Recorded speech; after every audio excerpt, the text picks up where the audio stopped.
Welcome everybody to Franklin Township Board of Trustees, April the 2nd, 2026, 6 p.m. regular meeting. Now would be a good time to please silence your cell phones. If you find it necessary to have a conversation with somebody in the audience, please step out into the foyer to do so, and you can come back in. Byron, would you like to give us an opening prayer, sir? Yes. Father God in heaven, Lord, we thank you for this day of life. Lord, I just ask that you put your hand over us, keep us safe, be with each and every one of us and our families. In Jesus' name, amen. Amen. Jan, sorry. I pledge allegiance To the flag of the United States of America and to the republic for which it stands, one nation, under God, indivisible, with liberty and justice for all. It's nice to have a full room. Hear that?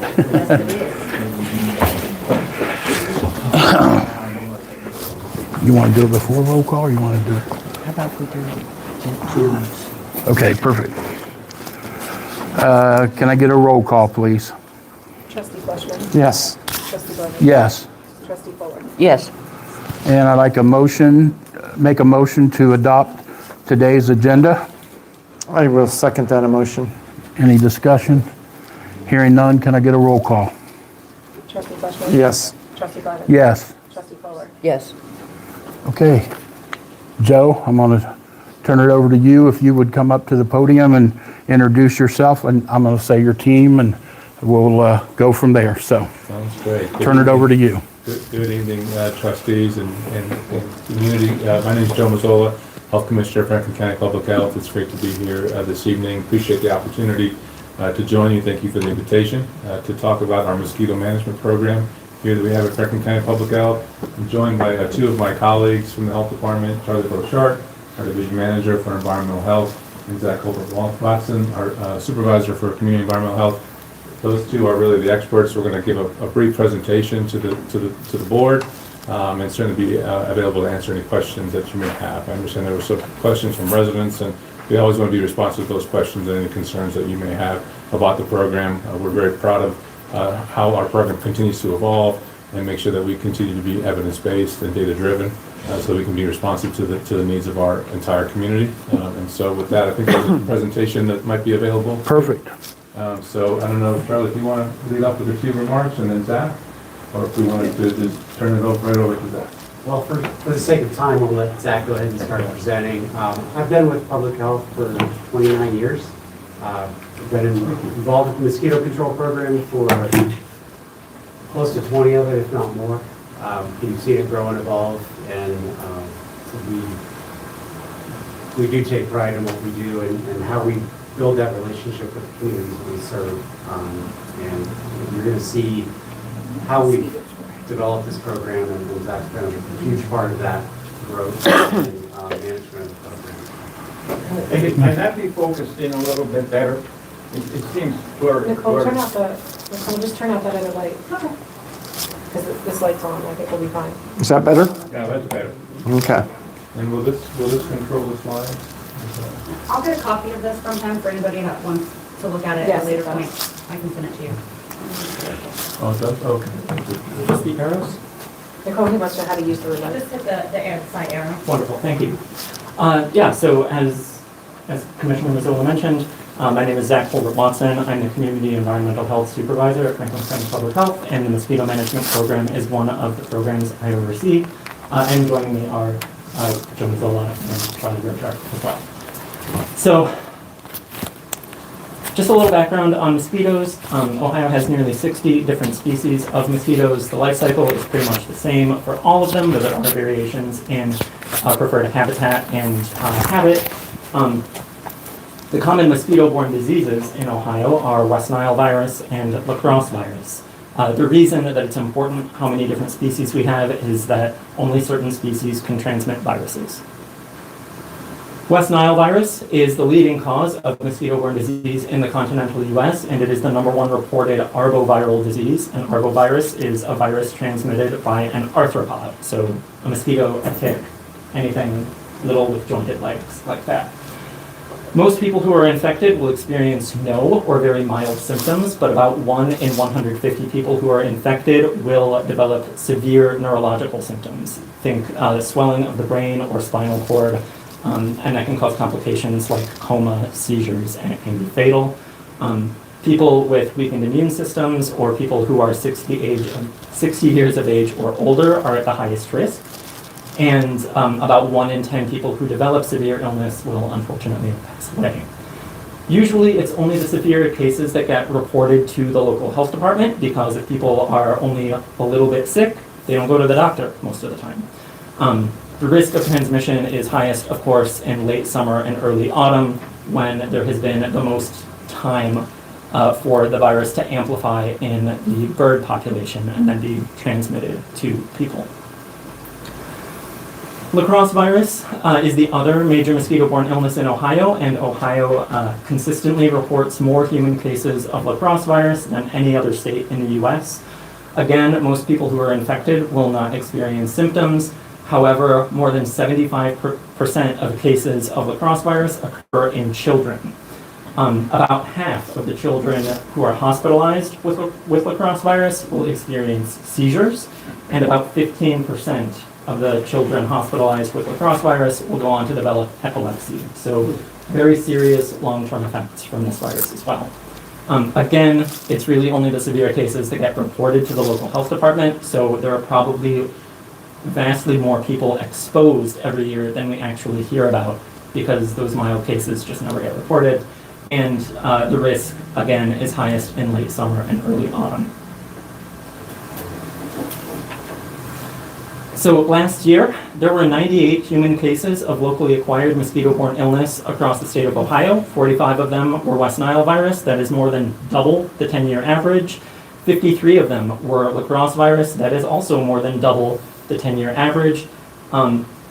It is a record number of human cases of lacrosse virus. The previous record was 52, and it had been long-standing for decades. So these illnesses are not going away.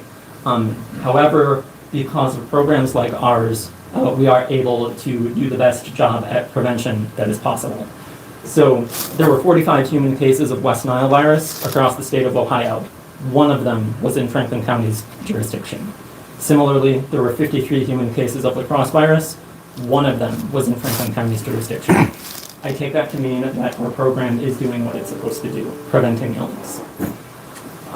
Those 53 human cases of lacrosse virus, I mentioned that more than 75% of total reported cases are in children. Every single one of those 53 human cases was in a child under 18 years old. More than half of them were in children aged 5 to 9. So imagine getting bitten by a mosquito when you're a very small child and then having seizures the rest of your life because of it. So very serious. The way we prevent that mosquito-borne illness is through integrated pest management. IPM is a comprehensive approach to preventing and controlling pests when they are at their most vulnerable, and it also minimizes hazards to the environment. It's got 4 basic steps, and we're going to go through each of them. First, we want to monitor and identify pests, and we do that with a really robust surveillance network. So we've got dozens of sites all across the county at which we set 3 different types of traps every week from the middle of May through the end of September. The gravid trap on the left targets Culex mosquitoes. Those are the ones that transmit West Nile virus, and we also test those mosquitoes in-house to see if they're infected. The CDC light trap will target all host-seeking mosquitoes. It gives us a really good idea of what the different kinds of mosquitoes are that are active and how many there are. So that really informs our nuisance mosquito prevention program. And then we also have the BG Sentinel trap that targets invasive species like Aedes albopictus and Aedes aegypti. Those 2 are capable of transmitting diseases like dengue, chikungunya, Zika virus, and yellow fever. We don't currently have any of those diseases in Ohio, but we do have mosquitoes that are capable of transmitting them. So if the virus were to arrive, we would suddenly be at risk of those illnesses as well. All mosquitoes trapped are taken back to our lab. They are counted and identified. Like I said, the Culex mosquitoes will be tested for West Nile virus using a rapid analyte measurement platform, and that allows us to give you same-day results when we detect an infection. And any samples that we can't test are sent to the Ohio Department of Health for testing, and ODH will also test mosquitoes for lacrosse virus, so we can find out if any of those are infected as well. Last year, we trapped around 128,000 mosquitoes total, and around 5,000 of them were from Franklin Township. Did you say 5,000? Yes, 5,000 of the mosquitoes that we collected were from Franklin Township. Do you know the results on those? The test results? Yeah, this was supposed to have a graph on the slide, and it does not, so my bad. We did have 824 total positive West Nile virus samples last year. 38 of those were from Franklin Township. The average number of positives per city, village, or township was 24, so Franklin was a little bit above average. But that 824 total West Nile positives was a record, and it absolutely smashed the previous record. It was more than 30% higher than the previous record, which was set in 2018, and it was about triple the 10-year average. So again, just to emphasize that these illnesses are not going away, but our ability to prevent serious disease does seem to be pretty good. Hopefully the graph will show up on the printed version of the slides that you look at. So once we've identified the pest, we need to take measures to prevent them from becoming a threat, and that is where the control really comes in. As with all things, prevention is best, and the most effective way to control the mosquito population is to deny them spaces to breed. So we do that by providing public education and also by engaging in source reduction. That means removing sources of standing water wherever we can. We've got a picture of a bird bath on the slide. If you dump out your bird bath once or twice a week, it won't breed mosquitoes. If you can make sure that your gutters are clean and not clogged, they won't hold water, and mosquitoes won't be able to breed in there either. And then the billboard is just a photo of a public education campaign that we did a few years ago. If we can't avoid standing water, because we can't always, treating it with a larvicide will control the mosquitoes when they are still at their most vulnerable stage. There are some photos of larval mosquitoes hanging out in water on that slide. And it also doesn't have any effect on any non-target organisms. We only treat water if we see larvae. We don't just go spreading it about wherever.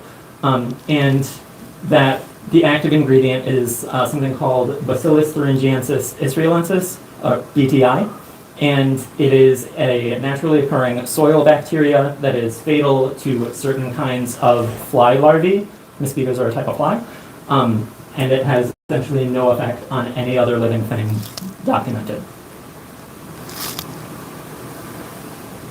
Sometimes there are gaps. Adult mosquitoes get infected, and we need to respond to the infected adult mosquitoes or just to very, very high abundance of mosquitoes. And that's where we have set action thresholds at which we employ specific control measures. So the action thresholds that we have for our disease management program are when we find West Nile virus positive mosquitoes. We know that there is severe risk of exposure to West Nile virus when we find those infected mosquitoes. And for the nuisance mosquito program, it's when we find 75 or more mosquitoes from a single trap on a single night. And that number is based on long-term evaluation of what those types of traps typically catch. After we spray, we always measure the effectiveness of our spraying by setting another trap the night after an area has been sprayed. Not just in the area that was sprayed, but also in a nearby area that was not treated, so we can use that as a kind of a control and make a comparison between the two. On average, the effectiveness of our adult mosquito treatments hovers around 40%, which is typical for a mosquito management program like ours. So the ultra-low volume spraying by truck is probably the most visible portion of the program, but it is by no means the primary function of the program. I've talked a lot about the other aspects of it, and the goal of spraying is not to have long-term effects on the mosquito population. It is to interrupt the disease transmission cycle by killing the mosquitoes that are currently flying around infected. This is based on guidance from the Centers for Disease Control and Prevention, The American Mosquito Control Association and the World Health Organization, they all acknowledge spraying for mosquitoes as the best way to interrupt that transmission cycle and prevent human disease. We also publish post-spray maps the day after an area is sprayed, and those maps show the exact location of the truck at any point in time, whether the sprayer was turned on or off at each point, why the decision to spray was made, the total volume of product applied, and the total area treated. I apologize, it's very hard to see in this slide, but that is an example of a post-spray map from the southern part of Franklin Township last year. And if the resolution on that image were better, you would see that we applied about 9.5 gallons total of product over 1,100 acres. That 9.5 gallons of applied product does not mean 9.5 gallons of active ingredient. The active ingredient in the product is not, it doesn't make up the full amount, and we also dilute the product before it's applied. So that 9.5 gallons equates to about 4 pounds of active ingredient total. So 4 pounds over 1,100 acres, that is equivalent to about a quarter teaspoon over a football field. So it's very, very small amounts of active ingredient. That product we use is called Permanone 3030, and the active ingredient is called permethrin. Permethrin is a synthetic version of a compound that is naturally found in chrysanthemums and related flowers. And permethrin was first registered with the Environmental Protection Agency as an insecticide in 1979. And it has been used continuously since then. So we're talking about nearly 50 years of use. In addition to being used continuously, it's also being continuously evaluated by the EPA to make sure that its use is safe and effective, that it continues to do what we think it does the way we think that it works. Permethrin is registered in around 1,400 different commercial products, and that's not just mosquito sprays. It is also clothing and gear that has been designed to be insect repellent for camping. It is in flea and tick topical treatments for dogs. It is in head lice shampoos and in lotions to combat scabies infestations.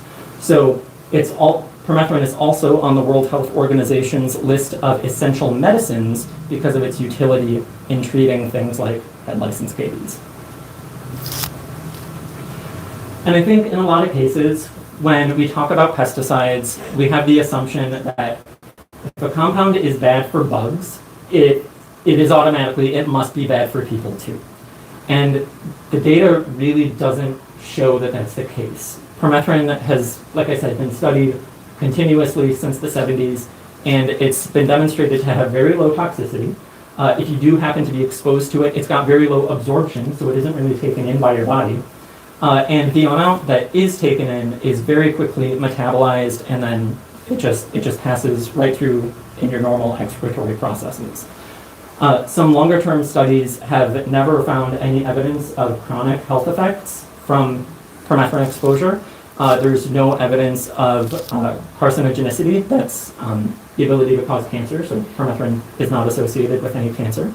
And there's also no evidence of teratogenicity, that is the possibility of causing birth defects when a pregnant person is exposed. So there's none of that either.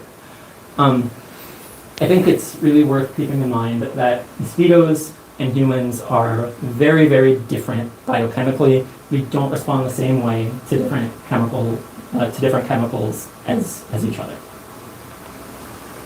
Zach, I'm sorry to interrupt, but could you go back a slide and just talk about the process of when we decide, one more slide, please. Yeah, when we decide to do, deciding the process of engaging with the township before we move forward? Yeah, of course. So when we have detected West Nile positive mosquitoes, when we have found that the abundance of mosquitoes is above that threshold that I mentioned, you guys get contacted right away. So Nicole is also on that list. I understand your administrator, Mr. Mazer, retired last year, but he was as well. You three will be added as well before the season gets going. So I send a message saying, this is what we found, this is what we would like to do, spray, and this is the night that we're looking at doing it, and we wait for your confirmation. We don't just run out and do it immediately. We make sure that you guys are part of the process, that you're engaged in it, and that you have an opportunity to give feedback. So that's what that process looks like. And that's the process we use for all of our townships and cities that we serve. Yes. We always get permission first from the local jurisdictional partner before we go. Yes, and if this is not a decision that you feel you want to make, you are, of course, welcome to designate anyone from the township to be included in that messaging and authorize them to make that decision on your behalf as well. I got a quick question. Yeah. Jim, does it not, did it come from Mr. Mazer or did it come from you in the past? We've been notified. Did you notify us or did? Yeah, a lot of times I would send Zach, I think it was, I'd send him an email because they would get it to us and say, they found so many mosquitoes in certain traps and they wanted to spray in certain areas. So I would say it's fine to go, or Steve would do it, either one, and I would contact her. I know I was always notified, so that's it. Go ahead, sir. Yes, thank you. I wanted to close just with a little thought exercise. Garlic, delicious, right? We all love it. Very common in many cuisines all across the world. Garlic is an antioxidant, so it's good for our health. It's antimicrobial, so it can help prevent infections, and it's anti-inflammatory. It can help reduce some of that inflammation response that we might have from chronic inflammatory conditions or allergic responses, that kind of thing. But that only applies to humans. A very small amount of garlic can be fatal to dogs. Humans and dogs, humans and mosquitoes. I would think that humans and dogs are a lot more similar, right? But it doesn't necessarily hold that something that's really good for us is good even for animals that are pretty similar. So I want us to just kind of keep that in mind when we're thinking about insecticides, especially things that are bad for bugs, not necessarily any impact at all on people. Scanning that QR code will take you right to our website. The URL is also there if you would prefer to type it in. Our website has information on our management plan and the products we use. It's got tips for preventing mosquitoes around your home. It's got information about the different kinds of mosquitoes we have in Ohio and the diseases that they can transmit. It's got resources that you can use on your social media or in your community groups if you would like.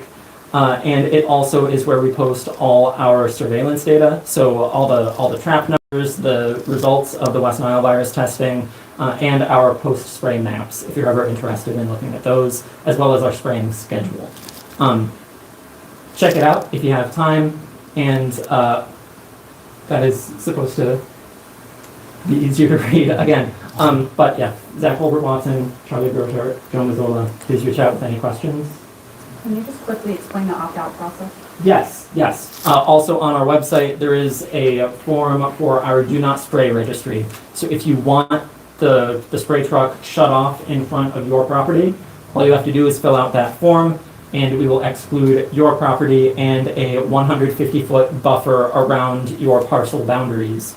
And the sprayer on the truck will be shut off inside that buffer. So that 150-foot buffer is to account for product drift, so that nothing gets on your land.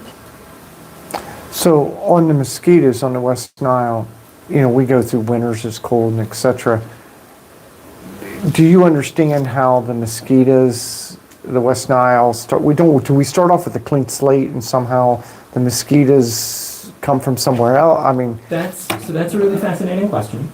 We know that the Culex mosquitoes, they overwinter in things like culverts, as adults. So all those adult mosquitoes will fly into culverts and kind of just huddle together and almost hibernate until springtime when they come out and they start biting again, they start laying eggs in whatever water there is. As far as whether the virus survives in the mosquitoes over winter, we're not really sure. We know that when we first start trapping mosquitoes early in the spring, it's very unusual for us to have any positives. So that kind of indicates that the virus might not survive. There is a professor at OSU, Dr. Megan Muty, who is currently engaged in research in both urban and rural areas here in Franklin County and also in Lucas County, the Toledo area, where she is collecting not just mosquito samples, but also wild birds and testing them for West Nile virus to get a better understanding of how the virus survives the winter. So I'd be happy to reach out to her, get more information on that, and report back. One last question. Yeah. When was the first time we realized West Nile in Ohio? Oh, the first human case of West Nile virus in Ohio, I want to say 2002. Yeah, 2001, 2002. So that somehow made it across the United States, crossed Ohio and on. Is that pretty much how it was a wave? Yeah, so the first human case in the US, I believe, was reported in New York in 1999. And by 2003, 2004, it was endemic across the entire country. And good luck eradicating it. It's kind of just here now. Anything, Brenda? I do have a question. So, I guess I don't understand I mean, you're not wanting to kill off all of the mosquitoes. You're just wanting to study them, I guess. So it's we want to kill the mosquitoes that are currently flying infected adults. That's the goal of the adulticide part of the program. And the reason for that is because the volume of pesticide application that it would take to actually eradicate mosquitoes is untenable. It would have pretty enormous ecological impacts that we aren't prepared to grapple with. I mentioned that we use a very, very small amount of pesticide, and that's really just to kill those most dangerous mosquitoes. In order to get all of them, it would require an enormous volume of pesticide, like I said, ecological impacts that we do not want to initiate. And also just, I mentioned that the adult Culex mosquitoes overwinter in culverts. Imagine actually getting people to go down into culverts and spray the interiors of culverts to get rid of every mosquito. And that's just one of the 60 species that we have. They all have slightly different habits and habitats. So what's the percentage that you kill with this? It's about a 40% reduction in population in the short term. We are also doing larval treatments, so we're doing our best to keep the population from really exploding by getting at them when they're still larvae. But again, mosquitoes will breed in any volume of water wherever they can find it. And the larval treatments really kind of have to be done on foot. So imagine like temporary pools of water along railroad tracks and having somebody walk all along the entire length of railroad tracks across the county, treating each little puddle for mosquitoes, and then coming back to do it every 2 weeks because the product doesn't last forever. So another question I have is, you said that we can go online and opt out in front of our house, and then it's a 150-foot buffer on either side. Yes, that's right. Okay. Well, I know that when they come down my road, I live on a dead end, they're just continuously spraying as they back up and everything and come back toward my house. So are they going to shut it off again? So what should be happening, and I'd be happy to sit down and look at some maps with you if that's what you would like. What should be happening is they should only be spraying one way on the street. So if you live on a dead end, they should be coming down with the sprayer off, and then when they leave, it should be on. What they're doing is when they're turning around, there's road, like, that runs into my driveway, but they turn left because they don't shut it off, and then they turn left onto that road and then go down to the next road and do it.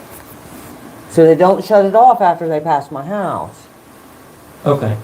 I will have a discussion with the sprayers and make sure that they are honoring every do not spray request, because that's not acceptable. And I can tell you that I have gotten sick because of those chemicals. So, and then, but I'm on medicines, you know, like most Americans, you know, but maybe it's a combination of that with my medicine. It is possible that you had an allergic reaction as well. Okay. We definitely want to make sure that we are looking into that. And we have maps that we can show you of how that spraying went. And we, as Zach mentioned, we'll make sure that if it's not occurring the way that it should, we will definitely address it. But I think that's where we want to make sure that we always send the local township a map after the spraying to make sure that you have that visibility. So you can compare, you know, did what happened in real life, if you will, is that represented on the map accurately? We want to make sure that we're responsive to those questions and concerns. And see, I grow my own food. I do not use pesticides. And that has helped me to overcome some of my ailments by growing my own food organically. But, you know, you can't control the, you know, this thing that you're spraying. Well, please do reach out to me again about You don't allow any the questions. specifics of the situation. Quick. The product Is is, it my understanding that you're only going to spray where the West Here we Nile go. virus is? Or you're going to be spraying all? so it's, we have the county broken up into zones, and each zone has a set of traps. If we detect West Nile virus or have a very high abundance of mosquitoes in any of the zones, the whole zone will be sprayed. So Franklin Township is divided into two zones, a north and a south. Charlie, do you know off the top of your head what the dividing line is? I don't, because we kind of change those depending on, Solid it? yeah, I mean, for the most part, they remain the same, and sometimes Yeah. I think it might actually be solid. it might be solid. You could look on the map to figure that out. Does anybody else in the audience have any questions? Hearing none. I'll just email them out to you Perfect. so we can move on. I just want to say thank you again for having us this Thanks. evening. You know, we are your local health department. Thank you We're for here. coming. We're here to keep this community healthy. We would never do anything that would jeopardize the health of this community. And we want to, as Zach outlined, we are taking enormous steps to make sure that we are being proactive to prevent any illness, and that's our goal. That's our mission. And with the partnership with the township, you know, we want to continue to do that. So we thank you for your time. It was nice to meet you, and sorry for the rush, but again, we have no control over the Thank you very, agenda. very much for the time. Thank you. Thank you. Thank you. I think you did a very good, Oh, I think you explained it very well. That was very good, the way you brought it in. He's good. Please let us know what we can do. Yep, thanks again. So we're going to move on. So it'd be, anybody have any public comments tonight? If you do, we'd ask you to come to the podium, and you have 3 minutes to address the trustees. Is there anybody? You don't have to walk all the way out. You really don't, hon. Good. Go ahead from right there, state your name. Carol Schoonover, 1905 Ray. I have a question. The feasibility, or are there grants that could be written for to obtain the piece of equipment, and don't ask me the name of it, but it's used for high brush areas, things like that? Or what the cost of something like that would be, which would be beneficial to our township fellows? Especially like with some of the township land, things like that, to cut down on the amount of places for homeless camping and things like that, and which adds to the trash, which draws mosquitoes, and the illegal dumping and things like that. And I'm just curious if anybody has investigated the cost of a rental to do some property, the total cost if we purchase one, or is there any grants that could be written for that? Okay, Carol, thank you. I think Jim's probably the best person that can address it, Jim. Yeah, Carol, we are currently because you're probably talking about the parcel at the end of Ray Avenue at Whiteboard. Mm-hmm. We're getting pricing One of right them. now. Yeah, one of them. We're currently getting pricing right now. The piece of equipment is called a Forester. And what that does is it comes in and it literally just cleans everything down to the ground. It is actually an attachment for a skid steer, which we are working with Mr. Kirby right now within our budget. We've had money set aside for a piece of equipment with a skid steer. So I'm working with Mr. Kirby to see whether or not we can get that worked into the budget this year. We have it in the plans, but Ryan's also working on seeing about renting a skid steer and renting the Forester, because we've been talking with Detective Dan, as I like to call him, about that parcel up there at the end of the road there. Can I ask another question on that then? Is that going to create a problem if that opens up to where they're cutting and not rounding the actual corner, that they will use that as a cut through? And that is, and are there other properties to where that piece of equipment would be beneficial to the township? Well, as far as the Forester, it's not a piece of equipment that would be financially economical per se. That would be something that we would be better off just renting on an as-needed basis.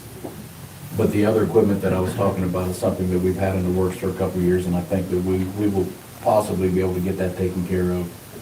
That way we have a piece of equipment that we can rent to attach to that. Is that like a? Hold on, Barry. Hold up, sir. We're not going to bounce back and forth here. We got an agenda to try to keep on, so. Carol, did that help out at all? Okay. Do you want to, go ahead, Barry, ask Jim your question. Is that a piece of equipment like a bush hog? It's like a bush hog, Barry, but it's 10 times tougher per se. Because it can literally eat trees that are up to 6 to 8 inches and take it directly down to the ground. Okay, thank you. I'm closing the floor. Jim, you're up to bat, sir. Byron, there's no one here from the Sheriff's Department, is there? So, Jim? Good evening, everybody. Yeah, can I have a few minutes? I'd like to give Jim Stevens and his crew accommodation for what he's been doing. I'm gonna go to the audience just as soon as he gets done. You can have a few minutes then. How's that? I'm finished. Wow. Thank you, Jim. No, you get to, I'm going to come back to you just as soon as Jim gets done with his presentation. I'm not cutting you off. Go ahead, Jim. Okay. On the agenda that you have, as far as department updates, we're in the process right now of getting all of our equipment together and getting everything ready for grass cutting, because I think that's coming quicker than we know. We're still in the process right now of looking at a replacement for one of our guys to get us up to the amount that we had. And we're also looking at our summer help, because that's right around the corner. Update on the electric door locks for Solomon Avenue. I think I reported that all of the electricians already come in and ran the electric. They ran the data cable. Everything is ready to go. So we've pretty much done our part of it. I think now, I think whoever's doing the rest of the project, they're ready. So whenever that's ready. The only other thing I had, and this kind of came up today, I got an email. It's hard to believe it's this time of year, but it's time to get into the 2026-2027 ODOT salt contract. So what I need, we can wait until the next meeting. I don't need a resolution or anything. It's simply a motion to start the contract process as we do every year. And I just have a sheet here. It's their bid award. We don't know. I'm going to go in for 200 ton again. That seemed to be a pretty good number in with what we have left. Hopefully, we don't have to use a whole lot that we've got left the rest of the season. But we don't have a price on it. We never do until they figure out exactly how many tonnage every entity needs, and then they put it all out to bid. But this is the first process of just doing the contract award and to pass a motion to go into contract with ODOT. And it can wait till the next meeting, or you need a motion tonight? As long as I've got it to them by 5 o'clock on May 1st. So, sir, Go ahead. I'd like to make a motion. Sure, that go we ahead. Allow Mr. Stevens to move forward in regards to the salt contract to get adequate numbers. I'll second it. Can we get any discussion, Brenda? Can we get a roll call? Trustee Fletcher. Yes. Trustee Levin. Yes. Trustee Fuller. Yes. And that's pretty much it right now. Okay, I got a couple quick questions for you, and then I'm gonna let Barry, if the other two trustees. Do you know what's going on with the flagpole at the cemetery? We got a flagpole that's broke. We're looking at completely replacing that. Okay, it's on We there, got to put a lot stronger one in there. This last wind just, so it's on the agenda? yes. Okay, and then I spoke to you in the wintertime about blacktopping part of that turnaround on Ransburg. Is that in the plans of getting taken care of? The asphalt plant that we were using down the road here caught fire. Okay, So we were limited to where we could actually get asphalt, but the asphalt plant's now on McKinley's now starting to get opened up. So now we can actually start addressing, we've had to buy some asphalt in bags here lately just to even do potholes. So yeah, now that the asphalt plants are opening back up, we should be able to get it all done. perfect. And then lastly, I want to be able to give this gentleman an answer. Maybe you've got it done, I didn't look today. The handicap sign on Ransburg, it's done? Perfect. Yeah, it was kind of funny when Ryan and Joey went down there today and they actually put it in the yard right next door instead of the other one. So somebody came out and said, hey, it's supposed to be over here. And I even gave them a map and showed them. Perfect. I don't have anything else, Brenda. I John? do, sir. Good. Do we have any idea with Strouser in order to do this, the calming devices in the two locations? Still waiting on Clay to get back to me. I've emailed him. I even reached out to Mr. Leisure because he has a friendship with them. And I've asked Mr. Leisure to please get a hold of Clay and let him know that I've emailed him. I need to get some kind of information back. So hopefully as soon as they can do that, then go. Apparently he's been, from what I've been told, he's been extremely busy with this roundabout down here on Frank Road. The stop signs for, We've got them all put together out here in the shop, when they went down there today. These stop signs, what we were kind of worried about, and Ryan went down today and did some measurements, these are 36-inch stop signs instead of 30-inch. So we were kind of worried that where the placement of the existing signposts, last thing we want to do is have somebody come down with a truck or a big mirror, and, well, it should be higher than the mirror, but to have a truck clip it. Ryan seems to think that we'll be fine. There's a couple of them that we will have to move. But yeah, we've got everything put together in the shop now. Now it's just a matter of getting them up and putting them anchoring them.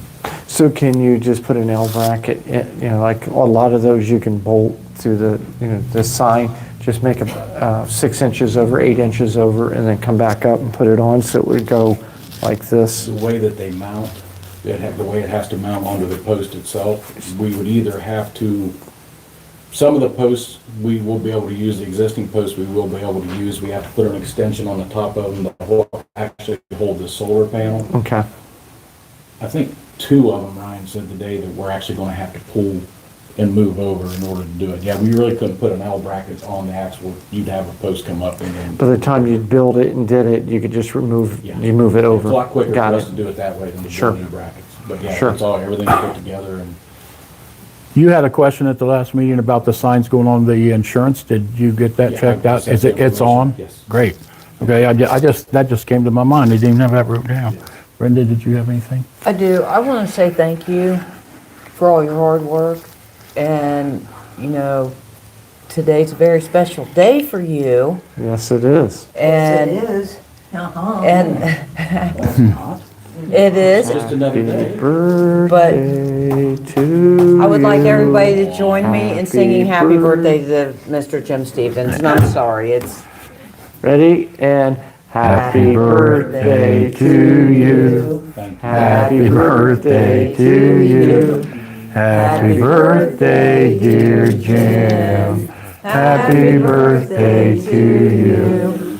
And then Well, thank Bring in you. my violin next year. Just All write right. this date down. All right, Barry, go ahead, sir. You had something you'd like to I speak. apologize for not understanding protocol here. It's okay. I have had a good experience with Jim Stevens and his crew.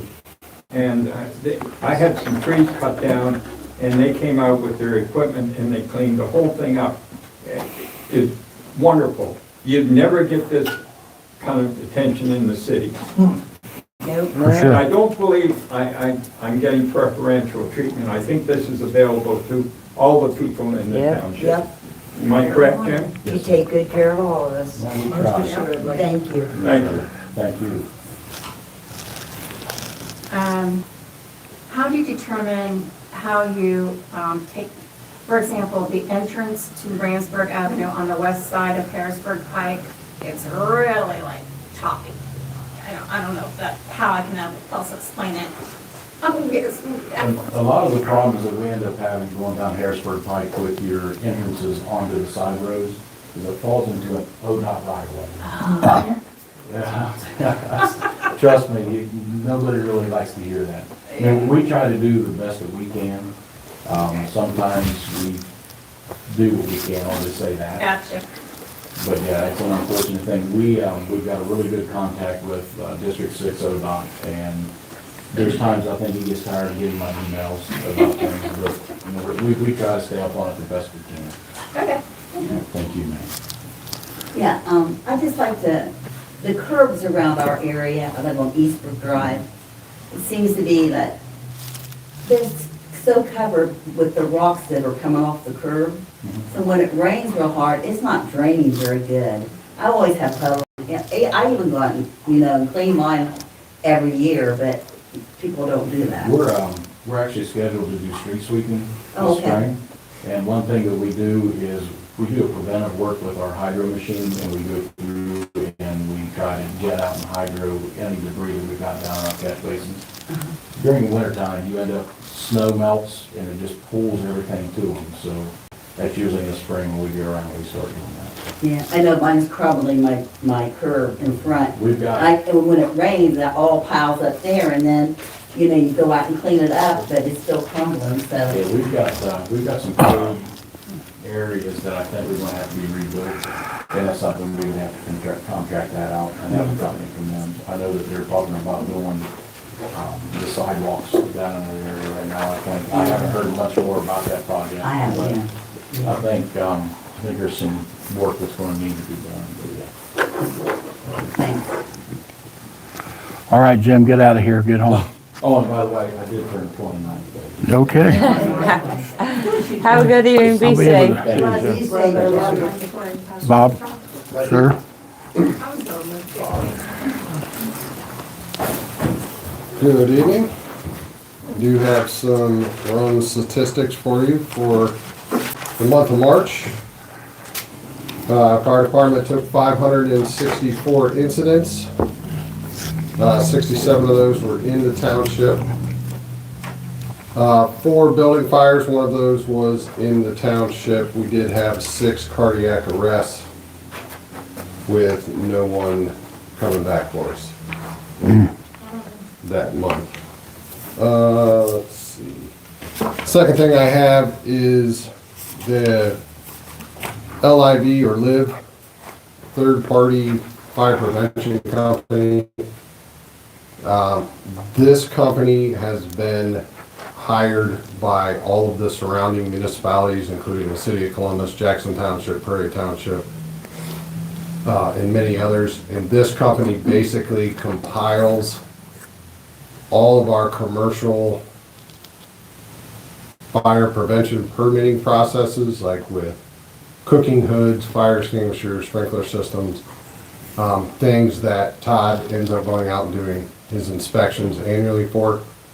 This basically just helps those third-party companies who take care of those products, and then the business owners themselves, it sends them reminders, it compiles data, and then it basically makes Todd's job I guess you can't hardly even account how much easier it is for Todd, because this company compiles that data. So when Todd sets up his inspections for the week, he just clicks on this company's webpage, and then it shows right there, when was your sprinkler system, the latest update to it, when was it inspected, when was it tested, all of the different kinds of tests. This company keeps track of all that for it, and then this company does not bill our fire department at all. It actually bills the third-party fire prevention companies like Corson, Silco, Capital, a small nominal fee to basically help them take care of the businesses.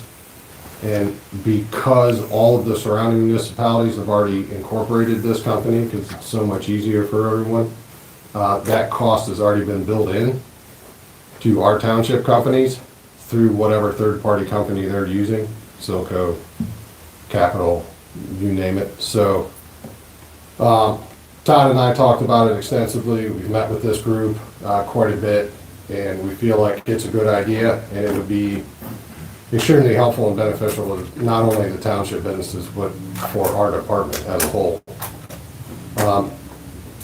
I talked with Mike. He gave me the go-ahead to send the contract that they're proposing over to Julie for her to check it out. Her and I had a conversation today. She sent me a version of the contract that she liked better, and right before I came, I got an okay from them. So I have an updated copy of the contract. I would simply need a motion, according to Julie, for the township to engage in business with the Live company, and one of you to represent the board, sign the contract, or authorize me to sign the contract on your behalf.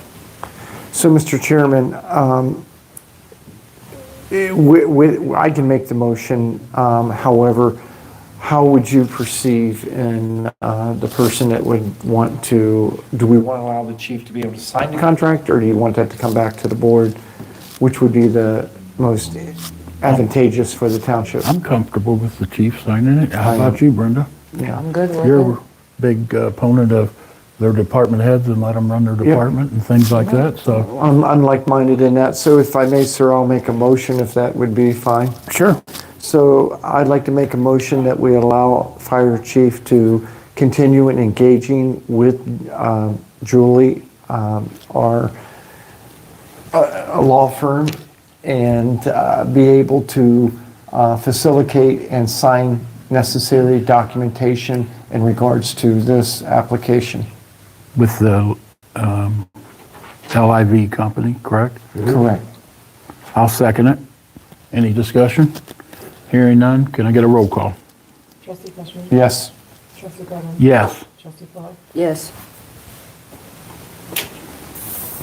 The last thing I have on is, I can answer any questions about the upcoming levy that anyone has. The only update I would have is be aware and look in your mail. Mailers are going to come out this month with information about the levy, what it funds, what it does, how much it is. And then in those informational packets, we'll have basically access to more information if needed. We're going to have social media presence and hopefully a website where it lists out all the different costs associated with it, the resolutions you've all passed, the ballot language, if we're allowed to put that on there, and then what it gets, what it does, how long it should last, et cetera, et cetera. And then before we go on, we jumped over C, so we have a resolution prepared. And Robin, did you want to read that resolution, please? Saying what it is and everything. This is resolution 2026-050. It's a resolution approving a memorandum of understanding between the Franklin Township Board of Trustees, the Franklin Township Fire Department, and the International Association of Firefighters Local 1441.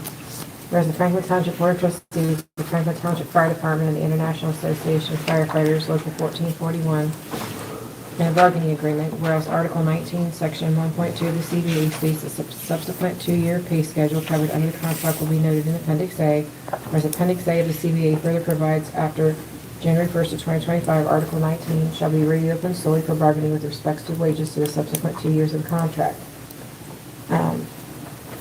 Year 2, which is March 1st, 2025 through February 28th, 2026, and Year 3, which is March 1st, 2026 through February 28th, 2027.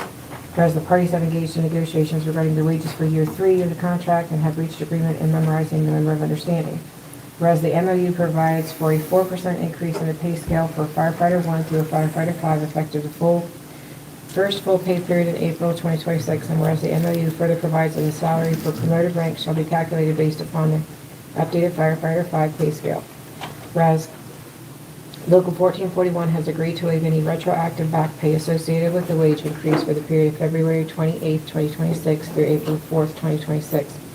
Now therefore be resolved by Franklin Township Board of Trustees that the memorandum of understanding between Franklin Township Board of Trustees, the Franklin Township Fire Department, and the International Association of Firefighters Local 1441 is to hereby approved. That the 4% wage increase shall be implemented effective the first full pay period of April 2026 in accordance with the terms of the MOU. Compensation for promoted ranks shall be adjusted consistent with the revised firefighter 5 pay scale. That the waiver for the retroactive back pay for the International Association of Firefighters Local 1441 for the period of February 28, 2026 to February 4, 2026 is acknowledged and accepted. That the appropriate official is authorized to take all action necessary to implement the terms of this resolution in the MOU. It is found and determined that all formal actions of this board concerning or related to the adoption of this resolution was adopted in open meeting of the board. But all deliberation of this board and neighbors committees that result in such formal action were conducted in a meeting open to the public in compliance with legal requirements. This resolution shall take effect immediately upon its adoption. I accept the resolution as read. Can I get a second? I'll second, sir. Discussion? Hearing none, can I get a roll call? Trustee Fleshman? Yes.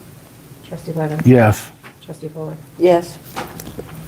Now, when she's sending this across, we have to sign three There's a resolution. different things here. So while we're doing that, John, do you have any questions for Bob? I do not. Brenda?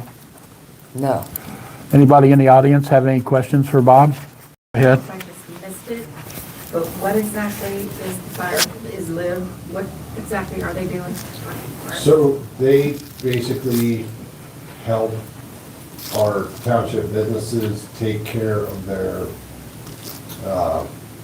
fire suppression systems, whether it's cooking hoods, sprinkler systems, they can do fire extinguishers. And they basically compile information, so when Corson or Silco comes out, they are in contact with this company and they'll see, oh, they updated, or we're here to check their sprinkler, or it's a 10-year test, 5-year Got test. it, got it. All right, thank you. Bob, as soon as I get this done, I'll give it to you, unless you're going to pick it up. So.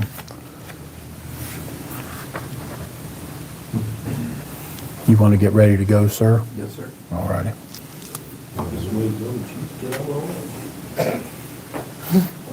Let me take, you got all three of them? Yeah. Okay, I think that's isn't that? This is mine, Oh, okay, perfect. because I take these and Here, John, you start signing those. I'll sign this one so we can get Bob out of here.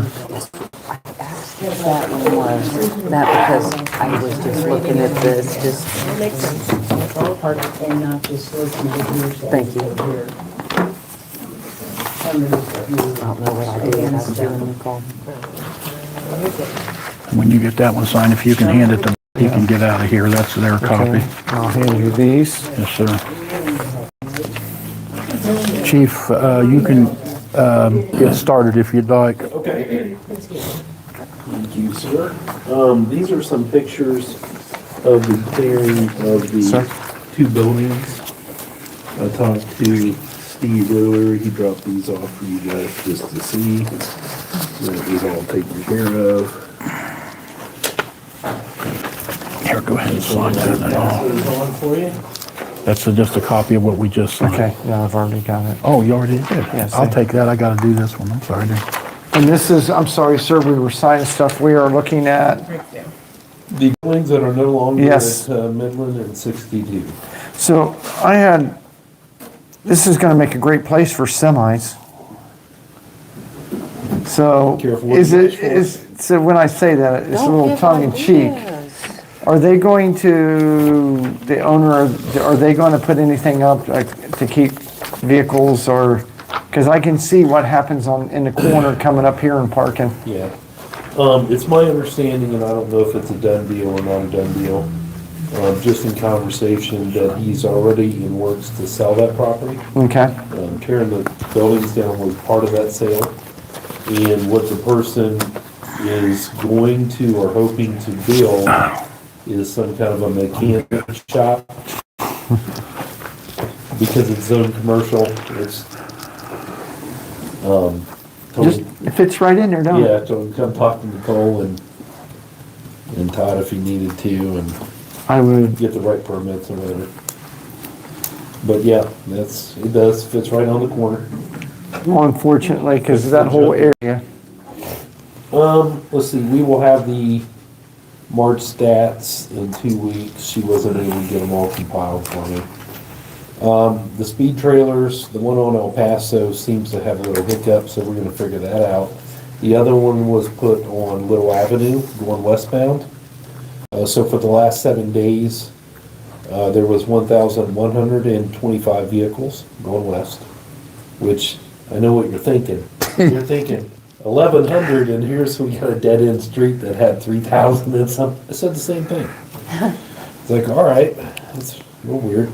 Total violators, 159. Average speed is 28. So that puts about 86% going above the 25. He didn't give me the individual speed, so I have to get that. But, so we are actively working that with our traffic car too. have we had any stops? Yeah.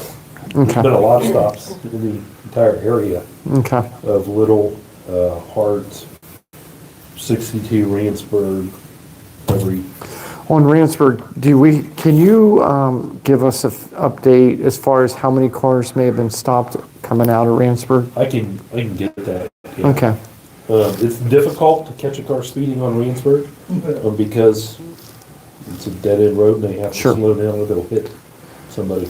can we actually have our car where what was that, garage door company, and as they're coming to, It's difficult for the line of sight because of the curvature of the road. Okay. They can sit there, sure. Whether or not you get an accurate reading is gonna depend on traffic coming back going, and forth? and, yeah. Did they try Wilson? I'm just curious. I haven't had a chance I to talk to you. told Wendell about Wilson. He can't get a good angle for speed detection on Wilson. He can sit there to be visible.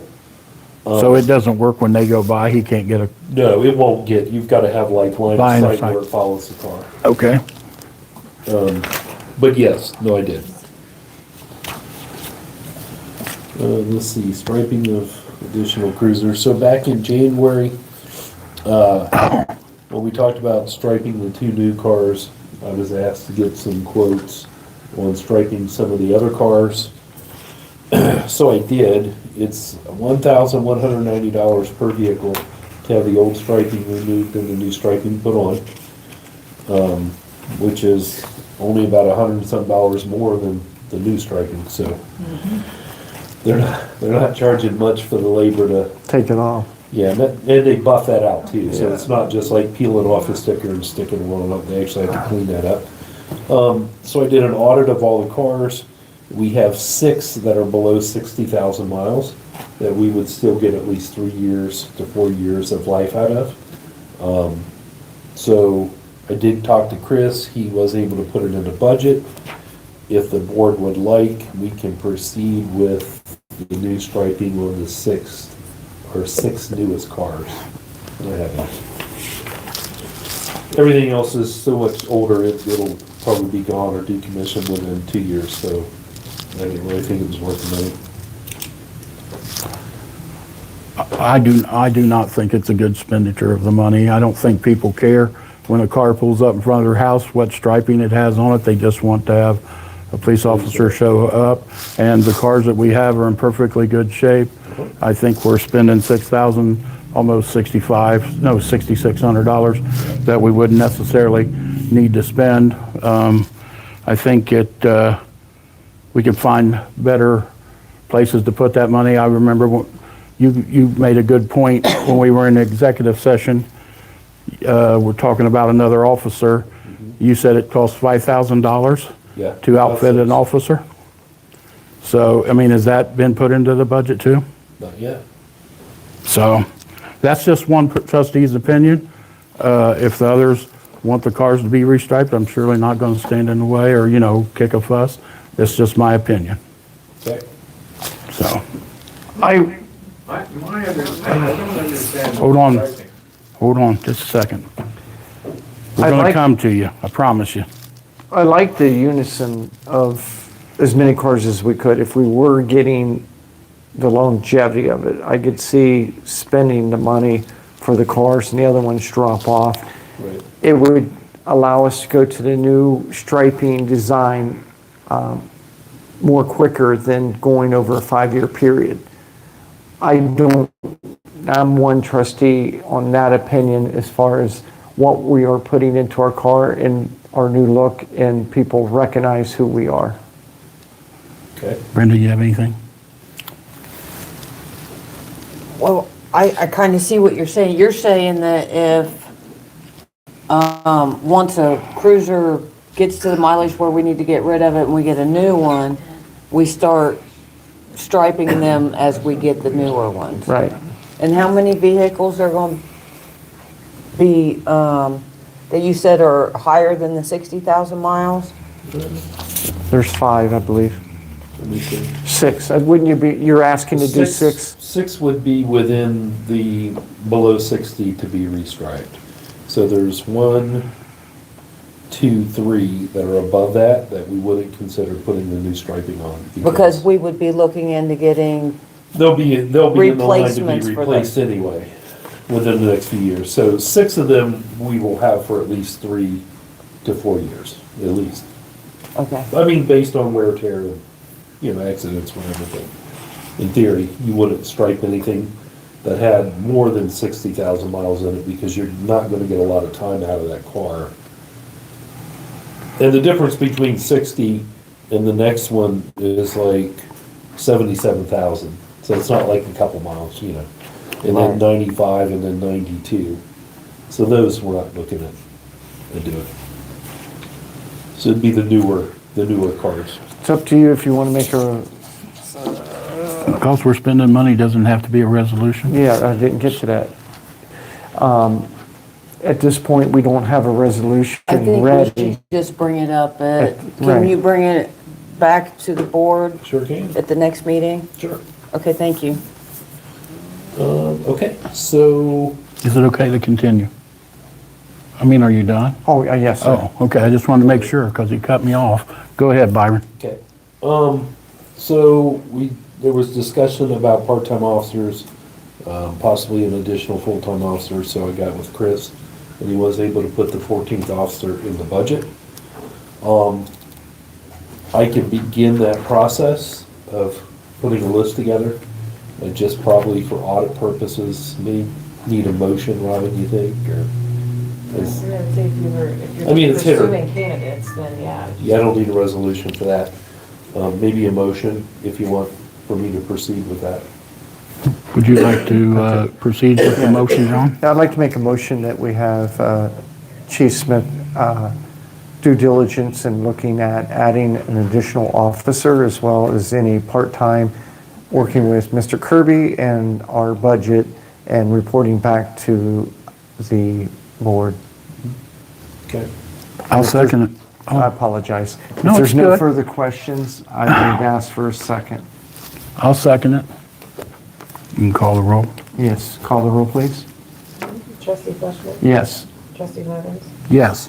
Trustee Fuller. Yes. Alrighty. Let's see.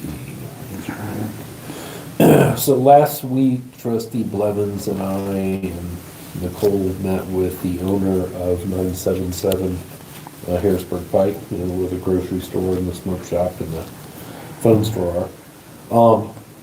I thought it was a really good meeting. He seemed very compliant about putting up possibly parking blocks around the parking lot to prevent people from coming and going along the entire side of the lot. I guess I should have asked when Jim was here. I believe we ended that meeting with Jim needing to get a hold of ODOT to see what their stance was. That's correct, and I forgot to ask him before he left too, so we can report back the next meeting. Yeah, because he didn't say anything about ODOT, so I'm assuming he probably didn't hear back yet.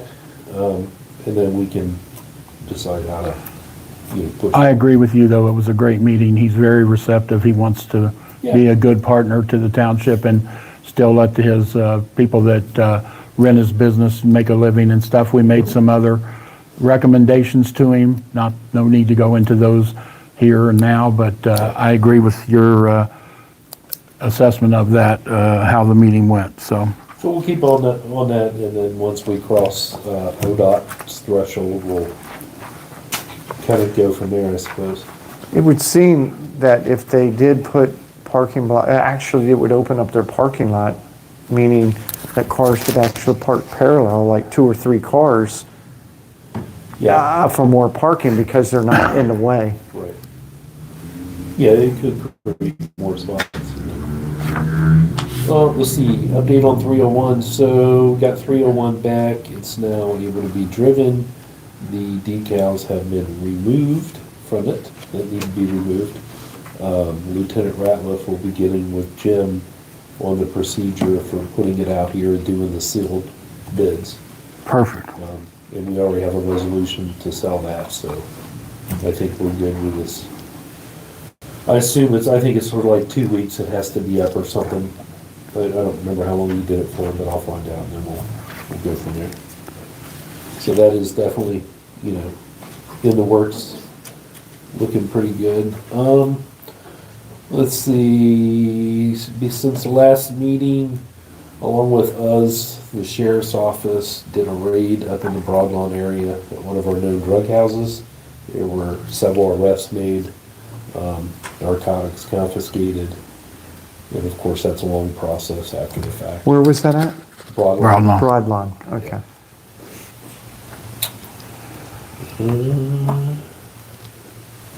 That's all I have.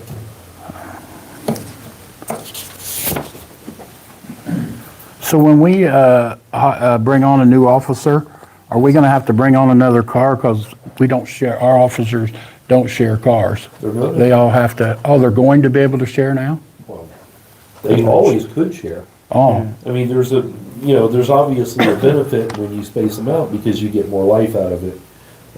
So we'll have to be a little bit strategic because whatever car we put 2 people in is getting now double the use at the same, virtually the same day. So that car won't have quite the same lifespan, but we are not budgeted for another vehicle this year, so that will just have to roll that way. that's all I had. John, did you have anything for the I chief? do not. Brenda? No, Barry, did you want to ask the chief something? I don't understand the striking. Can you do it in brief? Yes. So you know what the cars look like now? When you look at with the white lettering? Yeah. And this isn't a complete picture, but it's the 2 new ones have a little bit different striping package, and it just differentiates. Like the one that's out there is kind of a cookie cutter. Okay. You'll see those just like that all over the country. So this is just a little more identifiable for Franklin Township. It's the same cost, it's just a little different. So, but you made it plain that it's not feasible to do for cars that have high mileage. I wouldn't, no, I Okay. personally think they do it. Yeah, that sounds good. Thank you. Get some painting supplies and I'll paint them for free. All right, we'll give you a bucket of paint. Anybody else? Okay. All right, thanks, Byron. welcome. So it's 7:15. What do you feel about,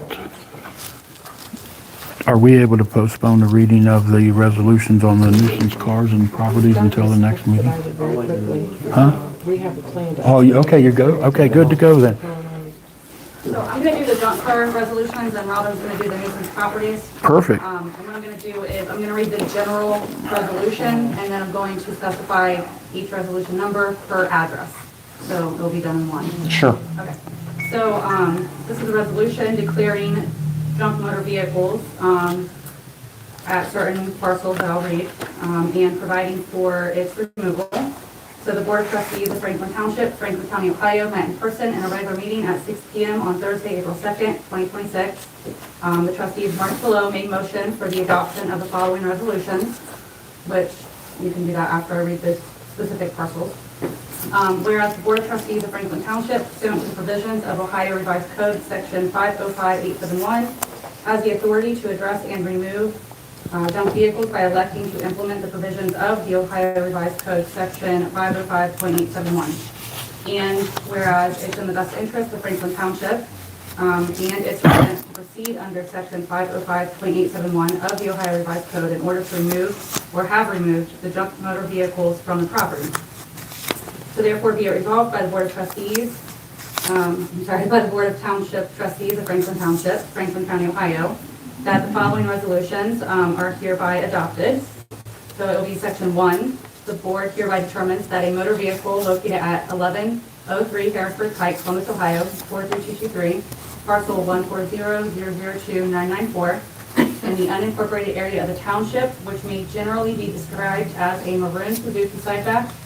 It's very rusted, missing side panels and important parts, and in deteriorated condition. 3 years model or 3 model years or older, apparently inoperable and thus constitutes a junk motor vehicle as defined in Section 505.173 of the Ohio Revised Code. So that's the first one. The second one is Resolution 2026-052. And that's for 2082 Eakin Road, Columbus, Ohio, 42223, parcel number 140001585. In the unincorporated area of the township, which may be generally described as multiple semi-tractor units with significant deterioration, covered in debris, damage to windows, mirrors, and tires, is 3 model years or older, apparently inoperable, and thus constitutes a junk motor vehicle, as defined in Section 505.173 of the Ohio Revised Code. Resolution 2026-053 is for vehicles located at 1044 Geneva Avenue, parcel numbers 140001653, generally described as maroon Pontiac and red Pontiac, heavily rusted, multiple flat tires, significant deterioration. Neither have been moved in over 10 years, as shown on the Franklin County Auditor's aerial images. Resolution 2026-054, 30 Broadlawn Avenue, Columbus, Ohio, 43228, parcel numbers 140002851. It's generally described as dark colored Chevy truck with damaged passenger quarter panels and bumpers and missing passenger tire.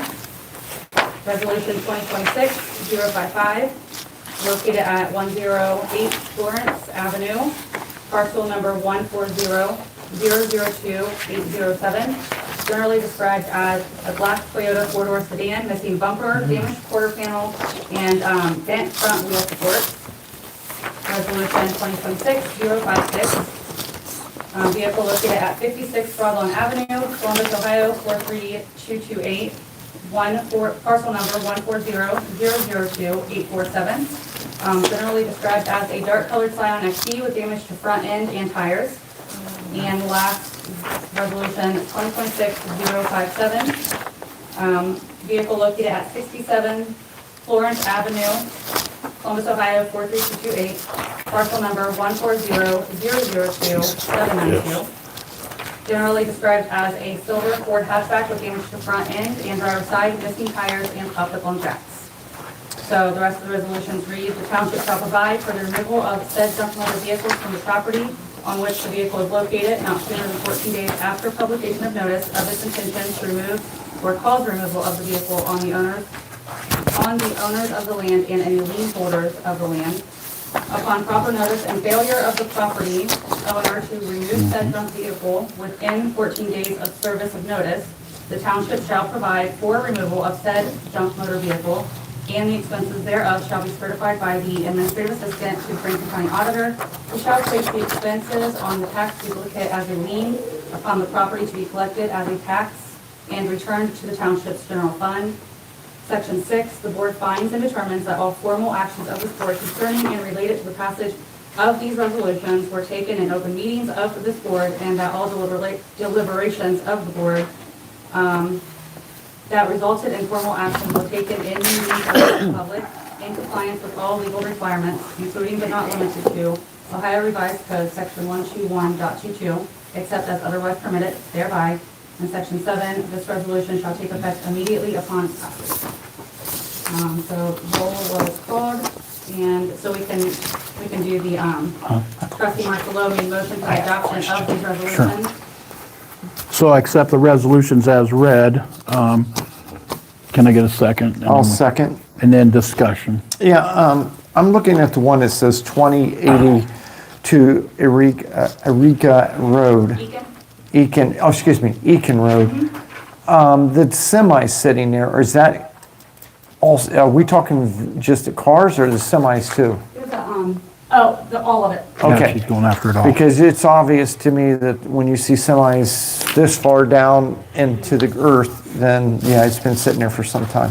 So thank you. So what I want to say to the audience, we're going to leave these on the table. If you'd like to come up after the meeting and have a look, everything is open to the public in these meetings. They'll be right here, and feel free to take a look at them.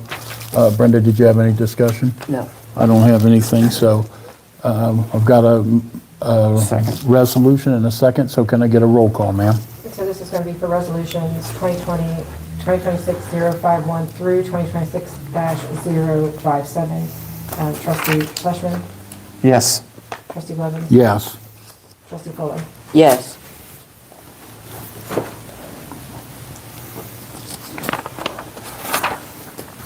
So And thank you for the way that we did that. It was ludicrous to have to read each one. All of those. So stating And you're the reading the cause next and set the of reason and then the addresses make it smoother. Yeah, it's going to be the same for the nuisance. And actually, if I could have you guys sign these at the end of the meeting, just because there's one correction I had to make, but I read it correctly.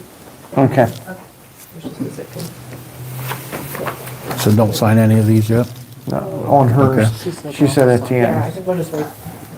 So you're going to go ahead, Robin, and take Resolution 2026-058 through 2026-060. Yes. Okay. So I'm just going to basically run through it just like Nicole did. So we're going to start, these are just like Chairman Blevins said, we're going to do resolutions 2026-058, 2026-059, and 2026-060. Resolution 2026-058 is property owned by Ann Christina Garez, excuse me for the mispronunciation. It's spelled Gehras, located at 67 Volney Avenue, Columbus, Ohio, Franklin Township, Franklin County, Ohio. Known as parcel number 140-002862-00, is littered with debris, trash, building materials, and shopping carts with multiple reports of disturbances and squatters. Resolution 2026-059, property owned by Emerald Marketing Company and our Speedway LLC, located at 23 Volney, Columbus, Franklin Township, Franklin County, Ohio, known as parcel number 140-002854-00. The property is at 23 Volney, is a parking area littered with trash and debris.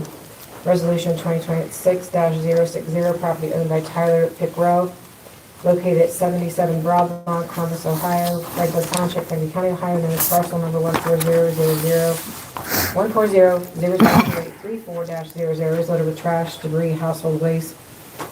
It shows signs of occupancy and accessory structures and contains evidence of burned debris with propane tanks nearby, along with multiple reports of disturbances and squatters.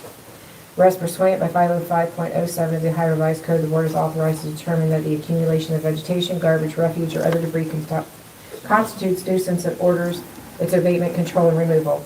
Whereas it is in the best interest of Franklin Township and its residents to proceed under 505.87 of the Ohio Revised Code to remove the garbage, refuge, and debris from the said properties. Be resolved by the Board of Trustees of Franklin Township, Franklin County, Ohio, that the board has found that the properties previously stated constitutes a nuisance and pursuant of 505.87 of the Ohio Revised Code, and orders the following actions. Section 1, the board orders the property by the abatement, control, and removal of the garbage, refuge, and debris, or make arrangements for the abatement, control, and removal within 7 days, which will be April the 10th, 2026, after notice of this resolution in accordance with Ohio Revised Code 505.87b. Notice shall be provided to the owner and any holders of liens of record as permitted by law, including certified mail, or as authorized by posting the notice on the principal structure on the land and photographing it in the posted notice. If the owner's address is unknown and can't be reasonably be obtained, notice will be published or posted as permitted by Ohio Revised Code 505.87. If within 12 consecutive months after the prior nuisance determination, the board determines that the same owner's maintenance of vegetation, garbage, refuse, or other debris in the same land constitutes a nuisance, the board may proceed under the subsequent notice provision of the Ohio Revised Code .87C, including providing at least 4 days' notice to the owner and any lien holders of record in the matter authorized by law. If the owner does not abate, control, or remove the garbage, refuse, or debris, or make arrangements for the abatement, control, or removal within 7 days of notice, the Ohio Revised Code 505.87B, or within 4 days of the notice of subsequent nuisance order of the Ohio Revised Code 505.87C, and no agreement is entered into under Ohio Revised Code 505.87D, the township is authorized to order township employees and materials and equipment to be used to abate, control, or remove the garbage, refuge, and debris, or enter into a contract with some suitable person or persons for that work, and all costs and expenses incurred shall be approved by the board and paid by the township's general fund as provided by law. The administrative assistant shall report all expenses of the township incurred in the abatement, control, and removal of the garbage, refuge, and debris to the auditors of Franklin County, to entry upon the tax duplicate as a lien to the property, and for collection and reimbursement to the township's general fund as provided by 505.87 of the Ohio Revised Code, including any authorized charges for services, notice cost, labor, materials, equipment, and any fees or interest paid to borrow money for the work. This board finds and determines that all former actions of this board concerning related to the passage of this resolution were taken in open meeting of the board, that all deliberations of this board that result in such former action were taken in meetings open to the public in compliance with all legal requirements, including but not limited to the Ohio Revised Code 121.22, except otherwise permitted hereby. There be it further resolved that this resolution shall be in full force and effective immediately upon its adoption. I accept the resolutions as read. Can I get a second? I'll second with no questions. Brenda? No discussion. Can I get a roll call when you have time, ma'am? Trustee Bushman? Yes. Trustee Levens? Yes. Trustee Fuller? Yes. I must say, Mr. Chairman, if I may make a quick comment, I thank the staff for doing this, because what I'm seeing in these pictures, nobody should have to live next to something like that. Yep, I think Nicole did a great job. She approached me last week about going out, and she had some free time, and it's easy to see that she put it to good use, and that's why it was great that we brought in the extra help that we did. I've and given Nicole kudos for being proactive and getting out there. And did you hear all that, Nicole? I heard some of it. Okay, sorry. In other words, we're Anybody thanking you for the... in the audience have any You've done a great questions for job. Nicole? Thank you. Okay, anyone have questions for Nicole? Nope. Hearing none, we'll move on.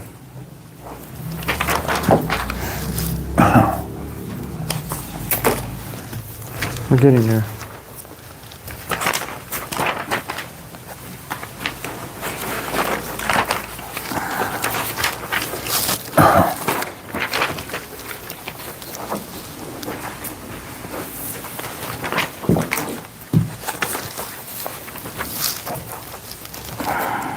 Nicole, is this the paperwork that you just redid? We don't have to stay afterwards. This is everything, correct? Yep. Yeah, Okay. I didn't want to leave and I just don't then... have to sign it twice, so Sure. I fixed it. Thank you.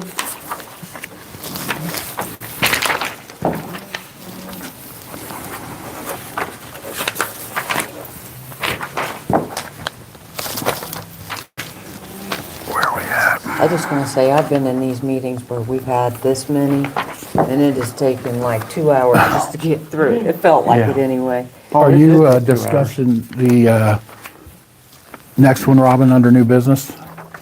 The risk control? Yes. Yes. So do you want to go ahead and get started while we finish? I think we're almost done. Okay. Go ahead, though. We have a couple of the townships in what's called, under the OTARMA, which is the Ohio Township Association's Risk Management Authority. And basically what it's like for like regular folks that are not in government would be like your risk management, that would be like your State Farm or your Blue Cross, the people that take care of your property, your car, your house insurance, your car insurance, those kind of insurance carriers. But we're in what's like a pool. So it's the Ohio Township Association. So many townships fall into this organization. And what we pay in our fees to be a part of the TARMA is they bring folks out to talk with us about risk management, things within our operations. And I've had 2 of those visits. One was in late 25, excuse me, and the other one was in, both of them were, because the other one was in November, one was in December. It just seems like time's gone by really quick. And when they come in, they walk away with information that they gathered, and they come back with recommendations. And this particular visit, they were looking over our handbook and basically looking for anything risk-related that could be a concern when it comes to their covering us for different things. And so there is some recommendations on here. I don't know if the board's had a chance to review them. One of the recommendations of the handbook is that each time we update the handbook, we need to make sure that we keep the date on the front of the handbook updated based on when we, every time we update it, we should be putting the new dates collectively on the handbook, which I don't think that's too hard to do. With a few recent updates that we've had, we just go back and look at the resolutions and we can plug those dates in. Under our anti-harassment policy, there were some recommendations just based on wording. The term gender should be replaced with the term sex. One of the policies says that you are encouraged to report the knowledge of harassment, and basically it says harassment is a federal, it's protected under federal law, and so basically they're saying that it should be changed to required, not recommended, but required to report harassment in the workplace. So some of this is just word changing, nothing that we're necessarily doing wrong. I mean, we're obviously putting it in our handbook. There's one about accident. We have one that's called accident and injury reporting, and they said the word accident should be replaced with the term incident, because under safety professionals often use the word incident versus an accident to emphasize the events could have been preventable, So a lot of this is just based on like legal words that they've found along the way as things change in the world. Just asking us to kind of keep up with that. Those were the few things. If the board needs some time to look over this a little bit more, but if this is something that, because they're asking for us to respond back with the actions that we've taken based on the recommendations and what we've done as a township. And it also shows that we're being good stewards as a part of this pool, that we're not that we're not a risk, that we're trying to follow along with the recommendations that they're providing. It's kind of like when State Farm gives you that little thing to plug in your car to be a safe driver, they want you to be a good steward. So this is kind of what they're doing, is they're plugging in recommendations for us to consider. So I just wanted to bring it to the board's attention that is something that it came. I read that today, and one thing that I don't think you mentioned was that they recommend we run all the changes through the lawyers. Right, any policies that yep. require updating should be reviewed and approved by the Township Legal Counsel. Yes. And so I know that that's something, I just figured that. Do you have any questions, John? I concur with staff's recommendation on that, and I definitely can see where that wording, when someone says, I had an accident, it's almost an I was at fault. I had an incident, or I was involved in an incident. And again, sir, with your recommendation of sending it over to Jolie Legal to look at it, I think that would be advantageous of us to do so. Well, that's their recommendation, like when Sure. we read that today. So any changes that we make before we do it and put it in the handbook, that's what they're saying, run it all through legal. So I think I see here under B now is if the board's good with it, you're asking for a motion. Am I correct? Right, so the motion can be a couple different ways. The motion can be that this recommendation, just as it's written, is sent to legal counsel.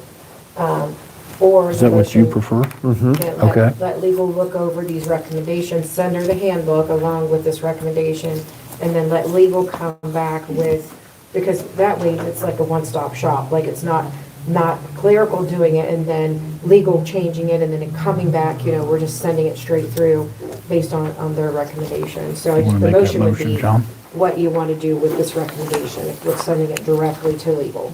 So, Mr. Chairman, if I may, I'd like to Yes, make sir. a motion that we accept staff's recommendation that came from OTARMA and that we send it over to legal for one more set of eyes to look at it, and then from there we can implement it. So with this resolution, I would ask that we have to move this further on. I'll second it. Any discussion? Can I ask who is sending this to legal? It would be you, ma'am. Just wanna Please. Make sure that I capture that in here. Okay. And so You said no discussion? Can we get a roll call then? I just want to make sure I got this correct. Okay. The board is permitting me to send the retirement recommendations to legal with full advisement. Okay. Roll call, trustee Fleshman. Yes.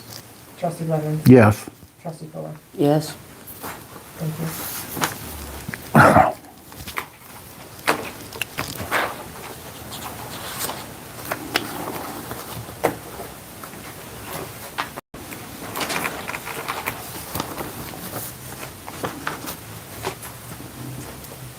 Moving on to the next one, next resolution, please. It's not a resolution. I haven't really found it.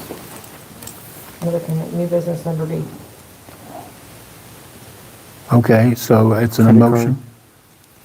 Yeah, we just need to explain it. Okay, go ahead. Okay. This again falls under the OTARMA umbrella, and because OTARMA does a lot of different things for us, and what they've asked of us is for the board to appoint a representative and an alternate to be the contact for OTARMA. And so I called and talked to our representative with OTARMA, and this has to do with claims and any issues that they would have or concerns with, just talking with the township in general. And currently, it was our former administrator as the representative with no alternate. And so because there was no alternate, they just sent it in to me because I've dealt with OTARMA over the years. And so I asked exactly what would the representative be responsible for, and they're like basically emails, correspondence, anything that's coming to and from day to day. And if that representative isn't available, who would be the alternate? If there's a question about a claim, if there's a question about anything related to communications going back and forth, because Jim Stevens was talking about, he contacted OTARMA about the stop signs. Then what if there's a question about the stop signs? Are they supposed to return that correspondence back to Jim, or are they supposed to reach out to the board? Like, they need a directive on who that communication should be. And it's not all that often that they have to communicate, but they just want to know who that would be. So this again would be a motion for the board to make the decision on the representative and the alternate for day-to-day communications. Do you have any thoughts, sir? Yes, sir. So, Ms. Watkins, is it doable for you to handle the responsibilities for any emails back and forth with the common knowledge that you have with the OTARMA? Is your schedule allowing that when we do have it? I have a rapport with the folks, just because of my longevity of being here. I don't have any problem being a part of the day-to-day communications and stuff. It does kind of fall a little bit outside of my role as the payroll specialist and stuff like that. But again, I think they need a person to be able to reach out and be able to communicate if there is something that's going on, such as, something that needs to get communicated to the board. They want to be able to get a person that can get that to you guys. So again, it's not that heavy of a role. It's not like they're emailing every day, but it is, I think, an intricate place to make sure the board is getting the proper information. Do you have a person you might have in mind for the alternate? It's at the pleasure of the board, but of course, me and Nicole work very well together in bouncing things like we did the junk cars and the blighty homes, and we work in tandem a lot, so I don't know. Well, I know you both have a lot on your plate, and I was thinking about Trina. I know she's new, but I mean, Seems that's the like only reason I something we didn't could say bring her name. in on Yeah. and I start was thinking the getting same her thing. trained she and could be stuff like trained as that. an alternate. I mean, I'm not saying that that's not something Do you she's. think it's too soon, or? I mean, I think it's one of those things that I could introduce her to it, as part of her training. I mean, it's a pleasure of the board, as far as that. I mean, I don't think she's a bad consideration. The only reason I didn't say it's because she's so new. I mean, I obviously think she has the skill set to do it and the capabilities to do it. But Swim or again, sink. you know, exactly how, whatever you guys want to do, or gals want to do too. So, you wanna make- Mr. Chairman, I would like to make a motion regarding the OTARMA contact person as well as a follow-up person would be Robin Watkins, and the secondary would be Katrina It's Tarina Tarina Baldwin. Baldwin. Thank you. I said Katrina. Tarina. Sorry, I do it I too. do too. I thought it was that. Okay. If there's no further questions on said motion, I would ask for a second. I'll second it. With the second, if I can have any questions? Hearing none, I would ask for a roll call. Trustee Fleshman. Yes, Trustee Blevins. Yes. Trustee Fuller. Yes. and let her know that if she would have attended the meeting, when you don't attend a meeting, you get assigned stuff. That's how the fire department used to work. Right, right, You come in the next day and you realize, I'm the new what? right. Yeah, perfect. All right, put that away. Okay, moving on. C under new business, ma'am.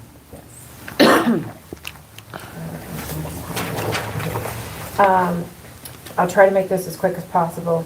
This is amending a resolution that is updating the authorized holder of the township credit cards. And the reason, I was just going through some stuff, I might have been pulling stuff for the auditors or something, and I found this resolution that basically was stating that the only person that had authority to hold a credit card was the fiscal officer, which back in the time of which that resolution was passed made sense, because that's when Nick Dunn was here.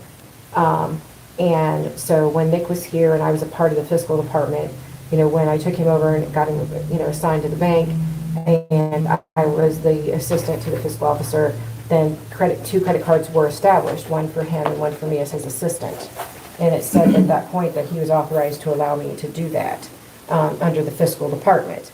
Well, now that things have pivoted within my job responsibilities, I'm no longer under the fiscal department, but my responsibilities with the credit card are still a part of my daily responsibilities. And because the resolution specifically said fiscal officer, I felt like we were not in compliance, because the credit card says Franklin Township, has my name on it. It's been that way since Nick was here, but the responsibilities of using the card with the department heads and the policies and procedures have all still stayed in place. We never dropped, the ball on that part of it. But I just felt it was important that we revise and amend that resolution to allow for me to be able to continue to be the authorized holder and user of the credit cards, and continue to allow the department heads to move forward in their purchasing, like all of the cell phones and a lot of the IT that's under, the IT networking that's under AT&T all falls under that credit card, different things like that. So I just wanted to bring it to the board's attention. I prepared a resolution for your consideration. So if you would like me to read it. Yes, sir. Yes. This is a resolution, amending Resolution 2022-059 to update the authorized holder and user of the township credit cards. Whereas House Bill 312 amended various sections of the Ohio Revised Code to regulate the use of credit card in political subdivisions, whereas for time to time is necessary for the township staff to make purchases related to township business in the respective departments. Whereas the use of cash or checks is often impractical, making the use of bank or vendor-issued credit cards necessary for efficient operations. Whereas the Board of Trustees has briefly adopted policies regarding the proper use and accountability of township credit cards. Now therefore be resolved by the Board of Trustees of Franklin Township, Franklin County, Ohio, that this resolution amends Resolution 2022-059. The payroll specialist in their role supporting employees and vendor relations is hereby authorized to be an approved holder and user of the township-issued bank and vendor credit cards. All staff, including the payroll specialist, shall adhere to the township established credit card policy, including procedures for signing the credit cards in and out. The payroll specialist currently listed on the township bank account, and this authorization is consistent with those existing of their responsibilities. This resolution shall be applied retroactively to the date of resolution 2022-059. That all former actions of this board concerning and related to the adoption of this resolution are passed in the open meeting of the board.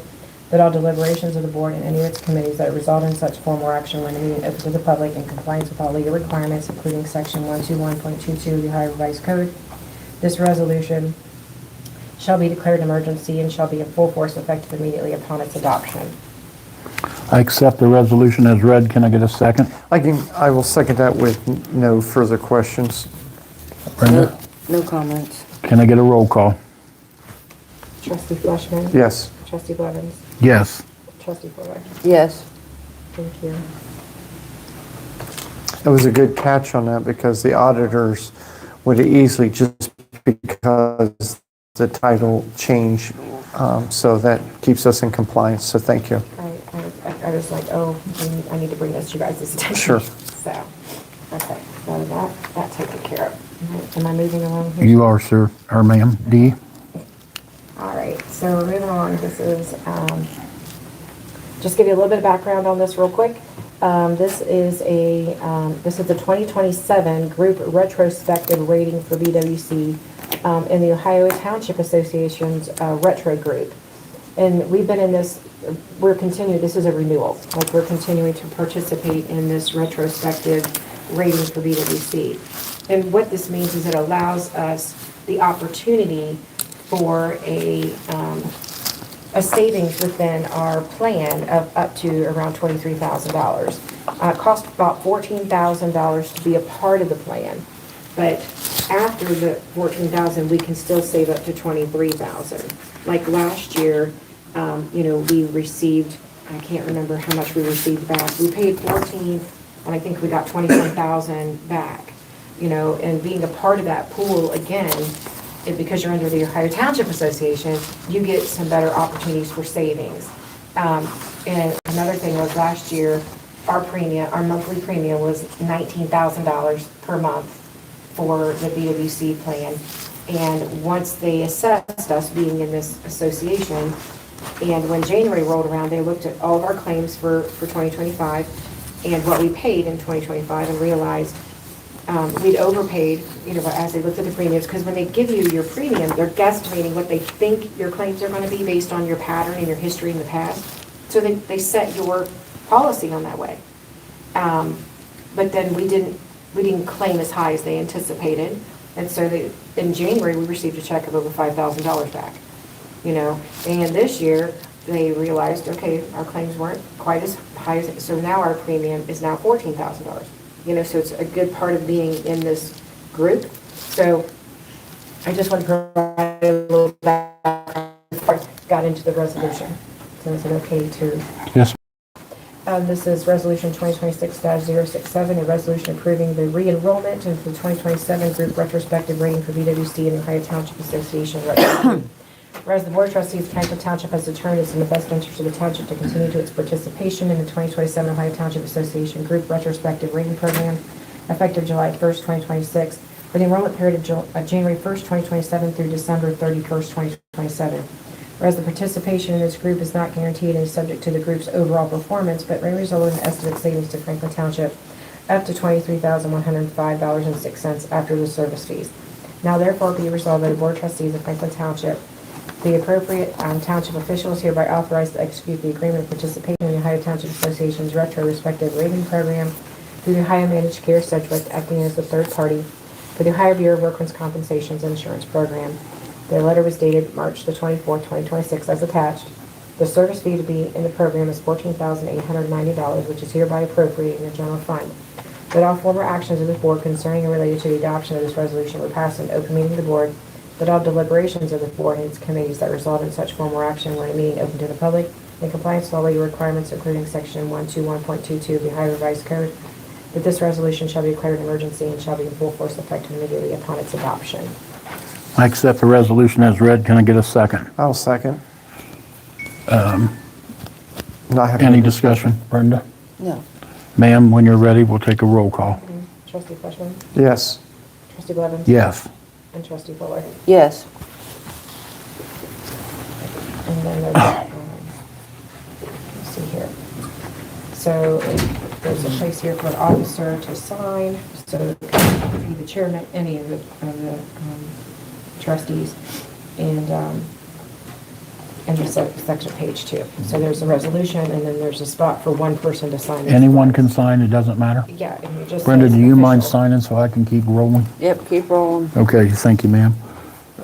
So that puts us to the fiscal department. Ms. Justice isn't here or anything, so unless you have something? I have nothing. Okay, Brenda, you have anything? Fiscal department?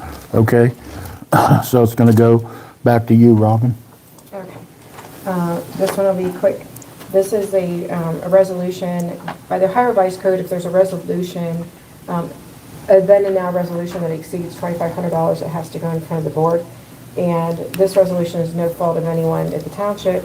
This is authorizing a payment to PAR Public Safety Equipment for a new police cruiser.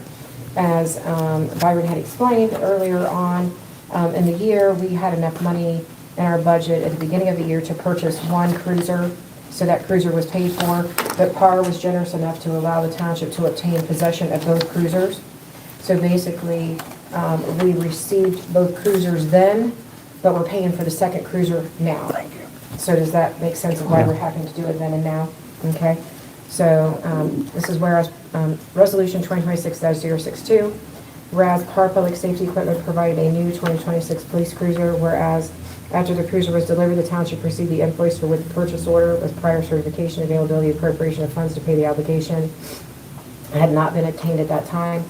Whereas Section 570541D1 Revised Code provided that certain circumstances a subdivision may authorize payment on a contract executed without prior certification, whereas the Board of Trustees now has therefore certified from the police chief that they were at the time of making the time of the contract or the time of the execution of such of the sums to be appropriated to the purchase of the contract in their treasury in the process of collection for the credit of the appropriate funds free from any previous encumbrances, which is a then and now.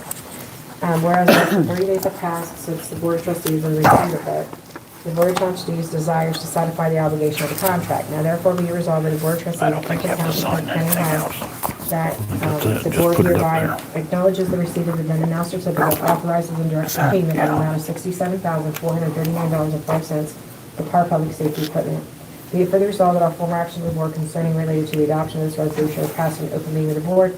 All deliberations of the board and its committees that result in such formal action were made open to the public in compliance with all legal requirements, including Section 121.22 of the Ohio Revised Code. Be it further resolved that this resolution shall be in full force and effective immediately upon its adoption. We're on hold for just a second, ma'am. But I know where we're at. I'm going to...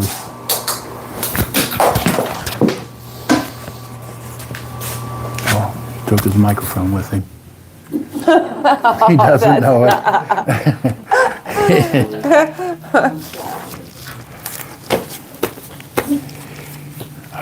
I have an appropriate saying right now, but my mother wouldn't be proud if I say it, so I won't. Go ahead, Byron, you want to hear it? If you sprinkle when you tinkle, be a sweetie and wipe the seedy. Exactly. Well done. Okay, thanks. Sorry it went so long. Sometimes it's going to be like this to get stuff done, though. Yeah, my nephew's doing that. Understood. Thanks, Linda. He's echoing real bad. He does echo.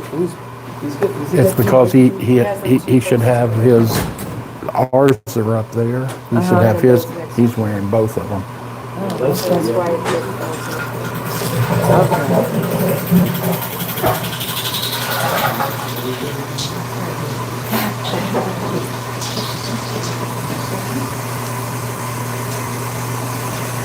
I legitimately thought that was going to be me having to cut away from the meeting because I'm just wasn't feeling good when I got here, but I'm feeling better.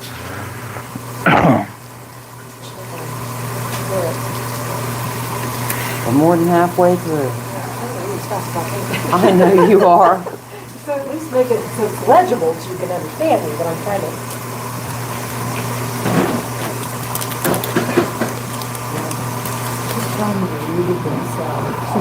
Oh, we might be doing wrong. Yeah.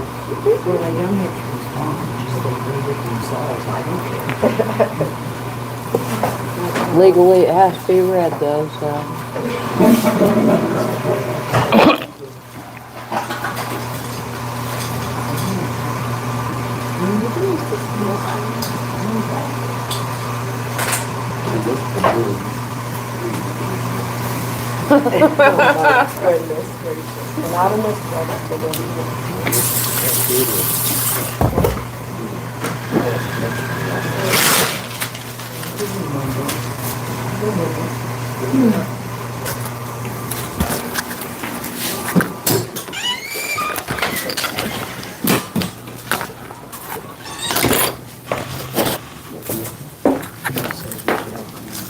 My apologies, That's sir. all right.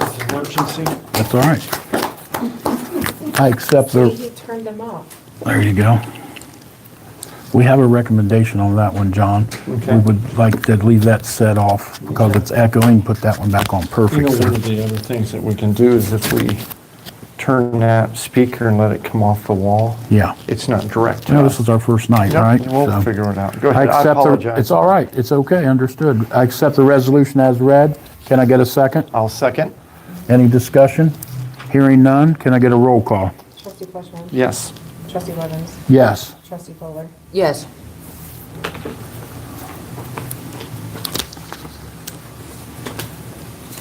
And this is the resolution, and then the then and now purchase orders on the back.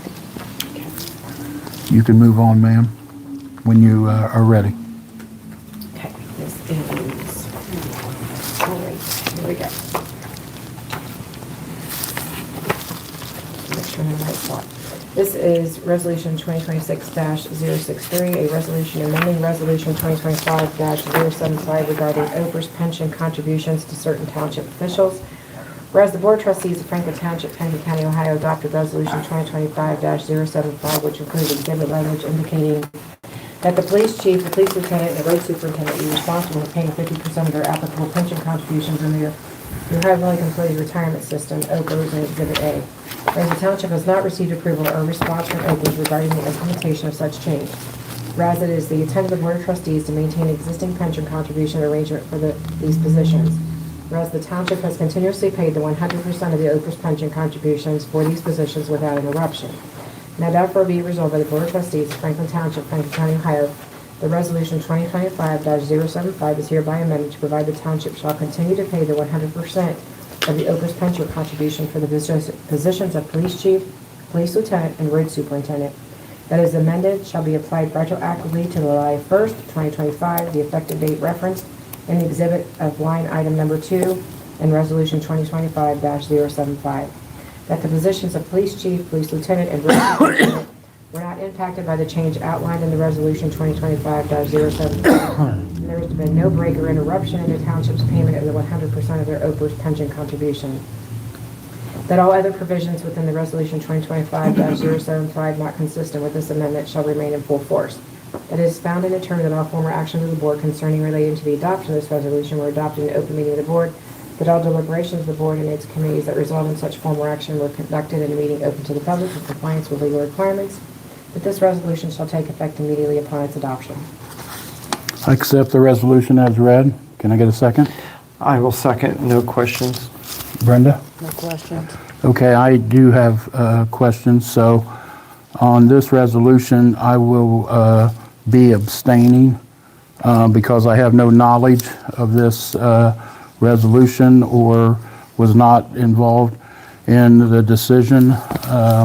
There was some go back and forth the other day on putting the resolution sent over to me, and I wrote on there that I didn't have any knowledge of that, so I am ready to call for a roll call, but I just wanted to let it be known that I'm going to abstain, and I'm also going to attach Ohio Revised Code 121.22. So, ma'am, can we get a roll call? Trustee Freshman? Yes. Trustee Blevins? I abstain. And Trustee Fuller? Yes. Sir, I didn't understand what the... The Ohio Revised Code is that all deliberations were done in an open meeting to the public, Okay. and they were not.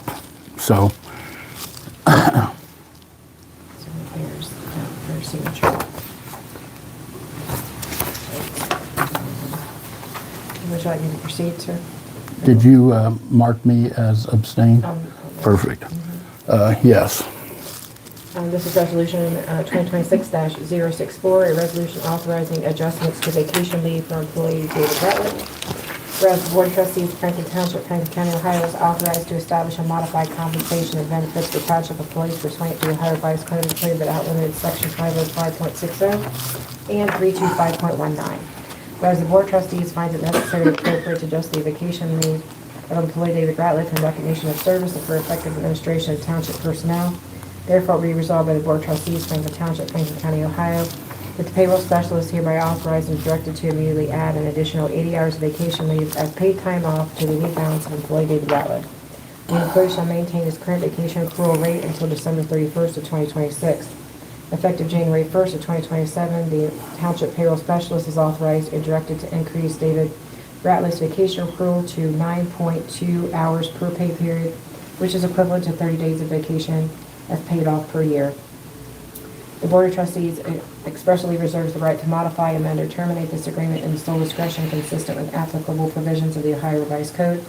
That it be found and determined that all former actions of the Board concerning relating to the adoption of this resolution were adopted in open meeting of the Board, that all deliberations of the Board and its committees that result in such former action be conducted in a meeting open to the public in compliance with legal requirements. This resolution is hereby declared an emergency and shall take effect immediately upon its adoption. I accept the resolution as read. Can I get a second? I'll second with no questions.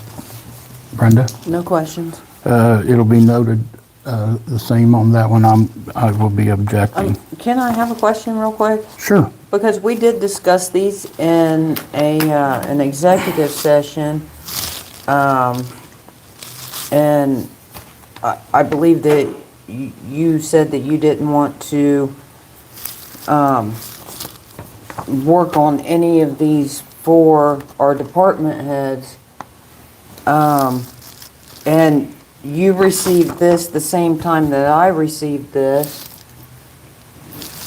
to be able to go over it and ask questions and everything too. Brenda, it has to be, you said in an executive session, we discussed it, and it was never talked about in a public setting. That's what we're here today for. If You there didn't was- discuss it, sir. I- You didn't discuss it. I've never been involved in a meeting with either one of you in an open meeting to discuss this. So when Brenda is correct in what she's saying in an executive, you can't make a decision in an executive session. We had, Brenda took the time to pull the MOUs, show the information, we had discussion. When did we have discussion? We had discussion in the executive in regards to this. Okay. We went through 18 pages, we didn't go through every page, but there was 18 pages of the different things that the old MOUs had, and she took the time to pull this information together.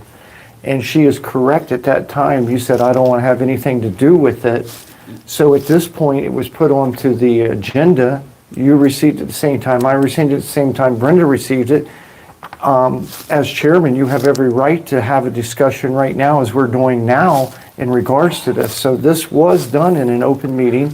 This was not discussed outside of an open meeting. So, go ahead, I'm sorry to cut you And off. so I don't know what more. I know we do have a second, you have a question, and, you're still Go the ahead. floor. Go ahead, Brenda, you got the floor, you said, so go ahead. Well, I just wanted to point that out, that we did do this properly. And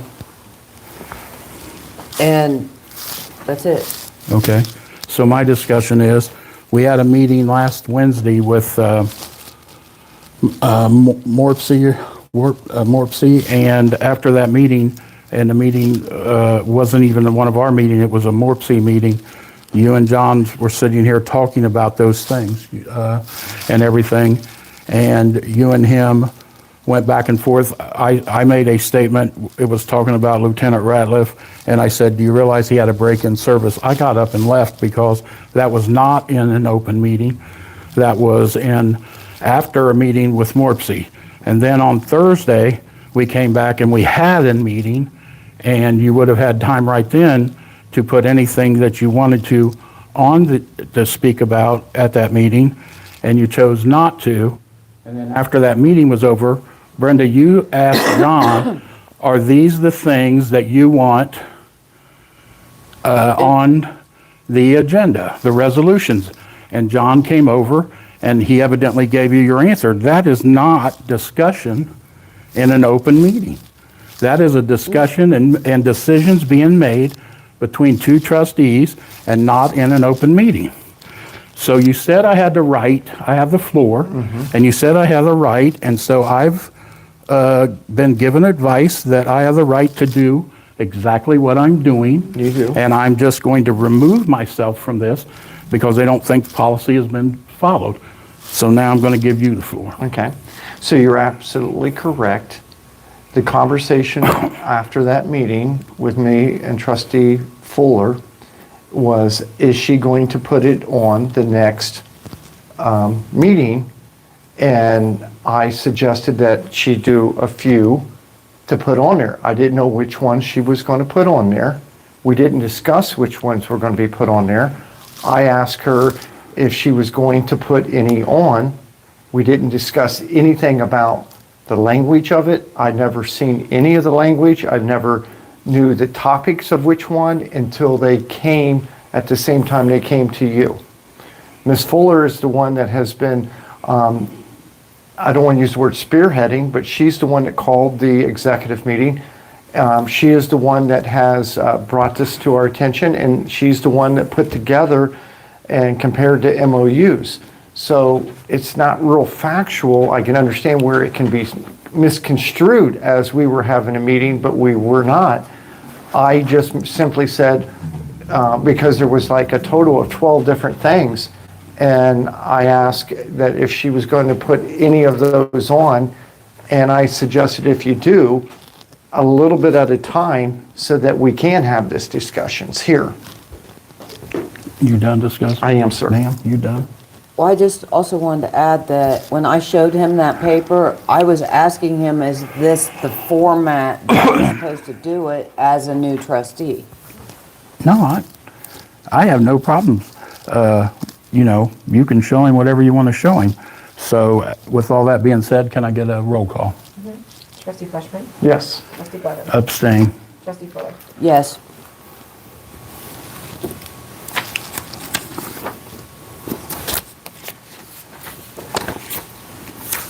Go ahead, ma'am. This is resolution 2026-065, a resolution authorizing the continuation of health and life insurance benefits for certain township officials injured in the line of duty. If I have a moment to say, we were advised to have this reviewed by Julie, and I never did hear back from her. I'm going to go ahead and read it, and then the board can have their time for discussion. Okay. Whereas the Board of Trustees of Franklin Township, Franklin County, Ohio is authorized pursuant of Ohio Revised Code, including but not limited to Section 505.60, and related to provisions to provide health and life insurance benefits to township officers and employees, whereas the Board of Trustees recognizes the importance of supporting township officials who are injured in the line of duty while serving and protecting the residents of the township. Whereas the Board of Trustees desires to establish a policy providing for continuation of employer-paid health and life insurance premiums for certain township officials during periods of disability resulting in job-related injuries. Therefore be resolved that the Board of Trustees of Franklin Township, Franklin County, Ohio, that in the event of the police chief, police lieutenant, fire chief, or road superintendent of Franklin Township is injured in the line of duty and unable to perform their official duties as a result of injury, the township shall continue to pay the employee's share of the health insurance or the life insurance premiums for such official for the period not to exceed 6 months from the date of injury.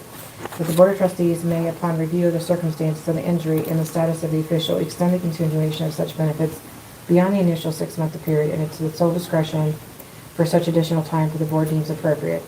That eligible for continuation of benefits under the resolution shall be contingent upon verification of the injury was sustained in the line of duty and may require appropriate medical documentation as determined by the board. This resolution is intended for supplement of any other benefits available under the applicable law, policies, or collective bargaining agreements that should not be construed to be limited or replaced by any such benefits. That it is found and determined that all former action of the board concerning related to the adoption of this resolution were adopted in the open meeting of the board, that all deliberations of the board and its committees that resulted in such former action were conducted in meetings open to the public and in compliance with legal requirements. This resolution is hereby declared an emergency and shall take effect immediately upon its adoption. I accept the resolution as read. Can I get a second? I'll second. Discussion? Not this time. No. So no concern that Julie didn't check this out? Okay, let me rephrase that. What I will say is if I perceive us running this across the table. I would also like to then send it over to Julie. If there is any corrections or errors that are made, then we would correct it at the next business meeting opportunity. So, okay. So the only thing I want to say is I wished I'd have been involved because this one was very important to me. I wanted to address this one more than anything else. So, ma'am, I'll take a roll call. Trustee Fleshman. Yes. Trustee Levin. Abstain. Trustee Fuller. Yes. And so I just want to make sure, Trustee Fleshman, are we doing a motion to allow me to send this to Julie? Shall we Yeah, do so that? if Mr. Chairman, if I can. Sure. I'd make a motion to send newly passed resolution number X over, go ahead. 065. 065, over to legal to make sure that what has transpired as far as the writing and corrections of this, if there are any, then we would get those corrections back and we would fix them in another meeting. I'll accept the motion as stated. Any discussion? Hearing none, when you get a chance, ma'am, give us a roll call. And is it okay that I send that over? Yes. Okay, just want to make sure. Yeah, and when I do that, I'm assuming you, I should say, I just want to I agree, confirm. I should have mentioned Robin Watkins in my No, it's fine. I just want to motion. confirm. Sure, yes, thank you for that. Trustee Fleshman. Yes. Trustee Levin. Yes. Trustee Fuller. Yes. Thank you for the clarification. Next resolution, ma'am, when you get a chance. All right, this is 2026-066, a resolution amending resolution 2025-123 for Ohio Police and Fire pension pickup employee portion at 100% as a French benefit. Whereas the Franklin Township Board of Trustees, Franklin County, Ohio met and duly called an authorized regular meeting of the board and set forth date. Such meeting being duly called pursuant to the notice stating the time, place, and purpose of the meeting, received to all board members. The following resolution is made, secondly adopted. Whereas the eligible employee, Robert Arnold, of the fire department participates in the Ohio Police and Fire Pension Fund. Whereas the board has previously adopted a pickup of 50% of the 12.25 mandatory contribution required to be paid under section 742.31 of the Ohio Revised Code for participation employees in the fire department who are members of the Ohio Police and Fire Pension Fund. Whereas the Ohio Police and Fire Pension Fund has adopted new procedures for reporting pickup contributions in order to properly prepare the 1099 forms for its members. Whereas the board wishes to amend its prior resolution 2025-123 in order to continue the pickup under the new procedure Exhibit A. Now therefore be resolved, be effective as April the 19th of 2026, the board has determined to pick up all 100% of the 12.25 mandatory contribution by the employees who are members of the Ohio Police and Fire Pension Fund, Robert Arnold, as a French benefit for paying the contribution on behalf of this employee. Be it further resolved that the said pickup contribution set as a French benefit by the employer and are designated as an employee contribution by state law purposes as being paid by the board under the said contribution by the employee. Be it further resolved that all former action of the board concerning relating to the resolution were passed in open meeting of the board, that all deliberations of the board in many of its committees and resolved in such former actions were made open to the public in compliance with legal requirements including section 121.22 of the Ohio Revised Code. And this resolution shall be in full force effective immediately upon its adoption. I accept the resolution as read. Can I get a second? I'll second. Discussion? Hearing none. Roll call. Trustee Fleshman. Yes. Trustee Levin. Abstain. Trustee Fuller. Yes.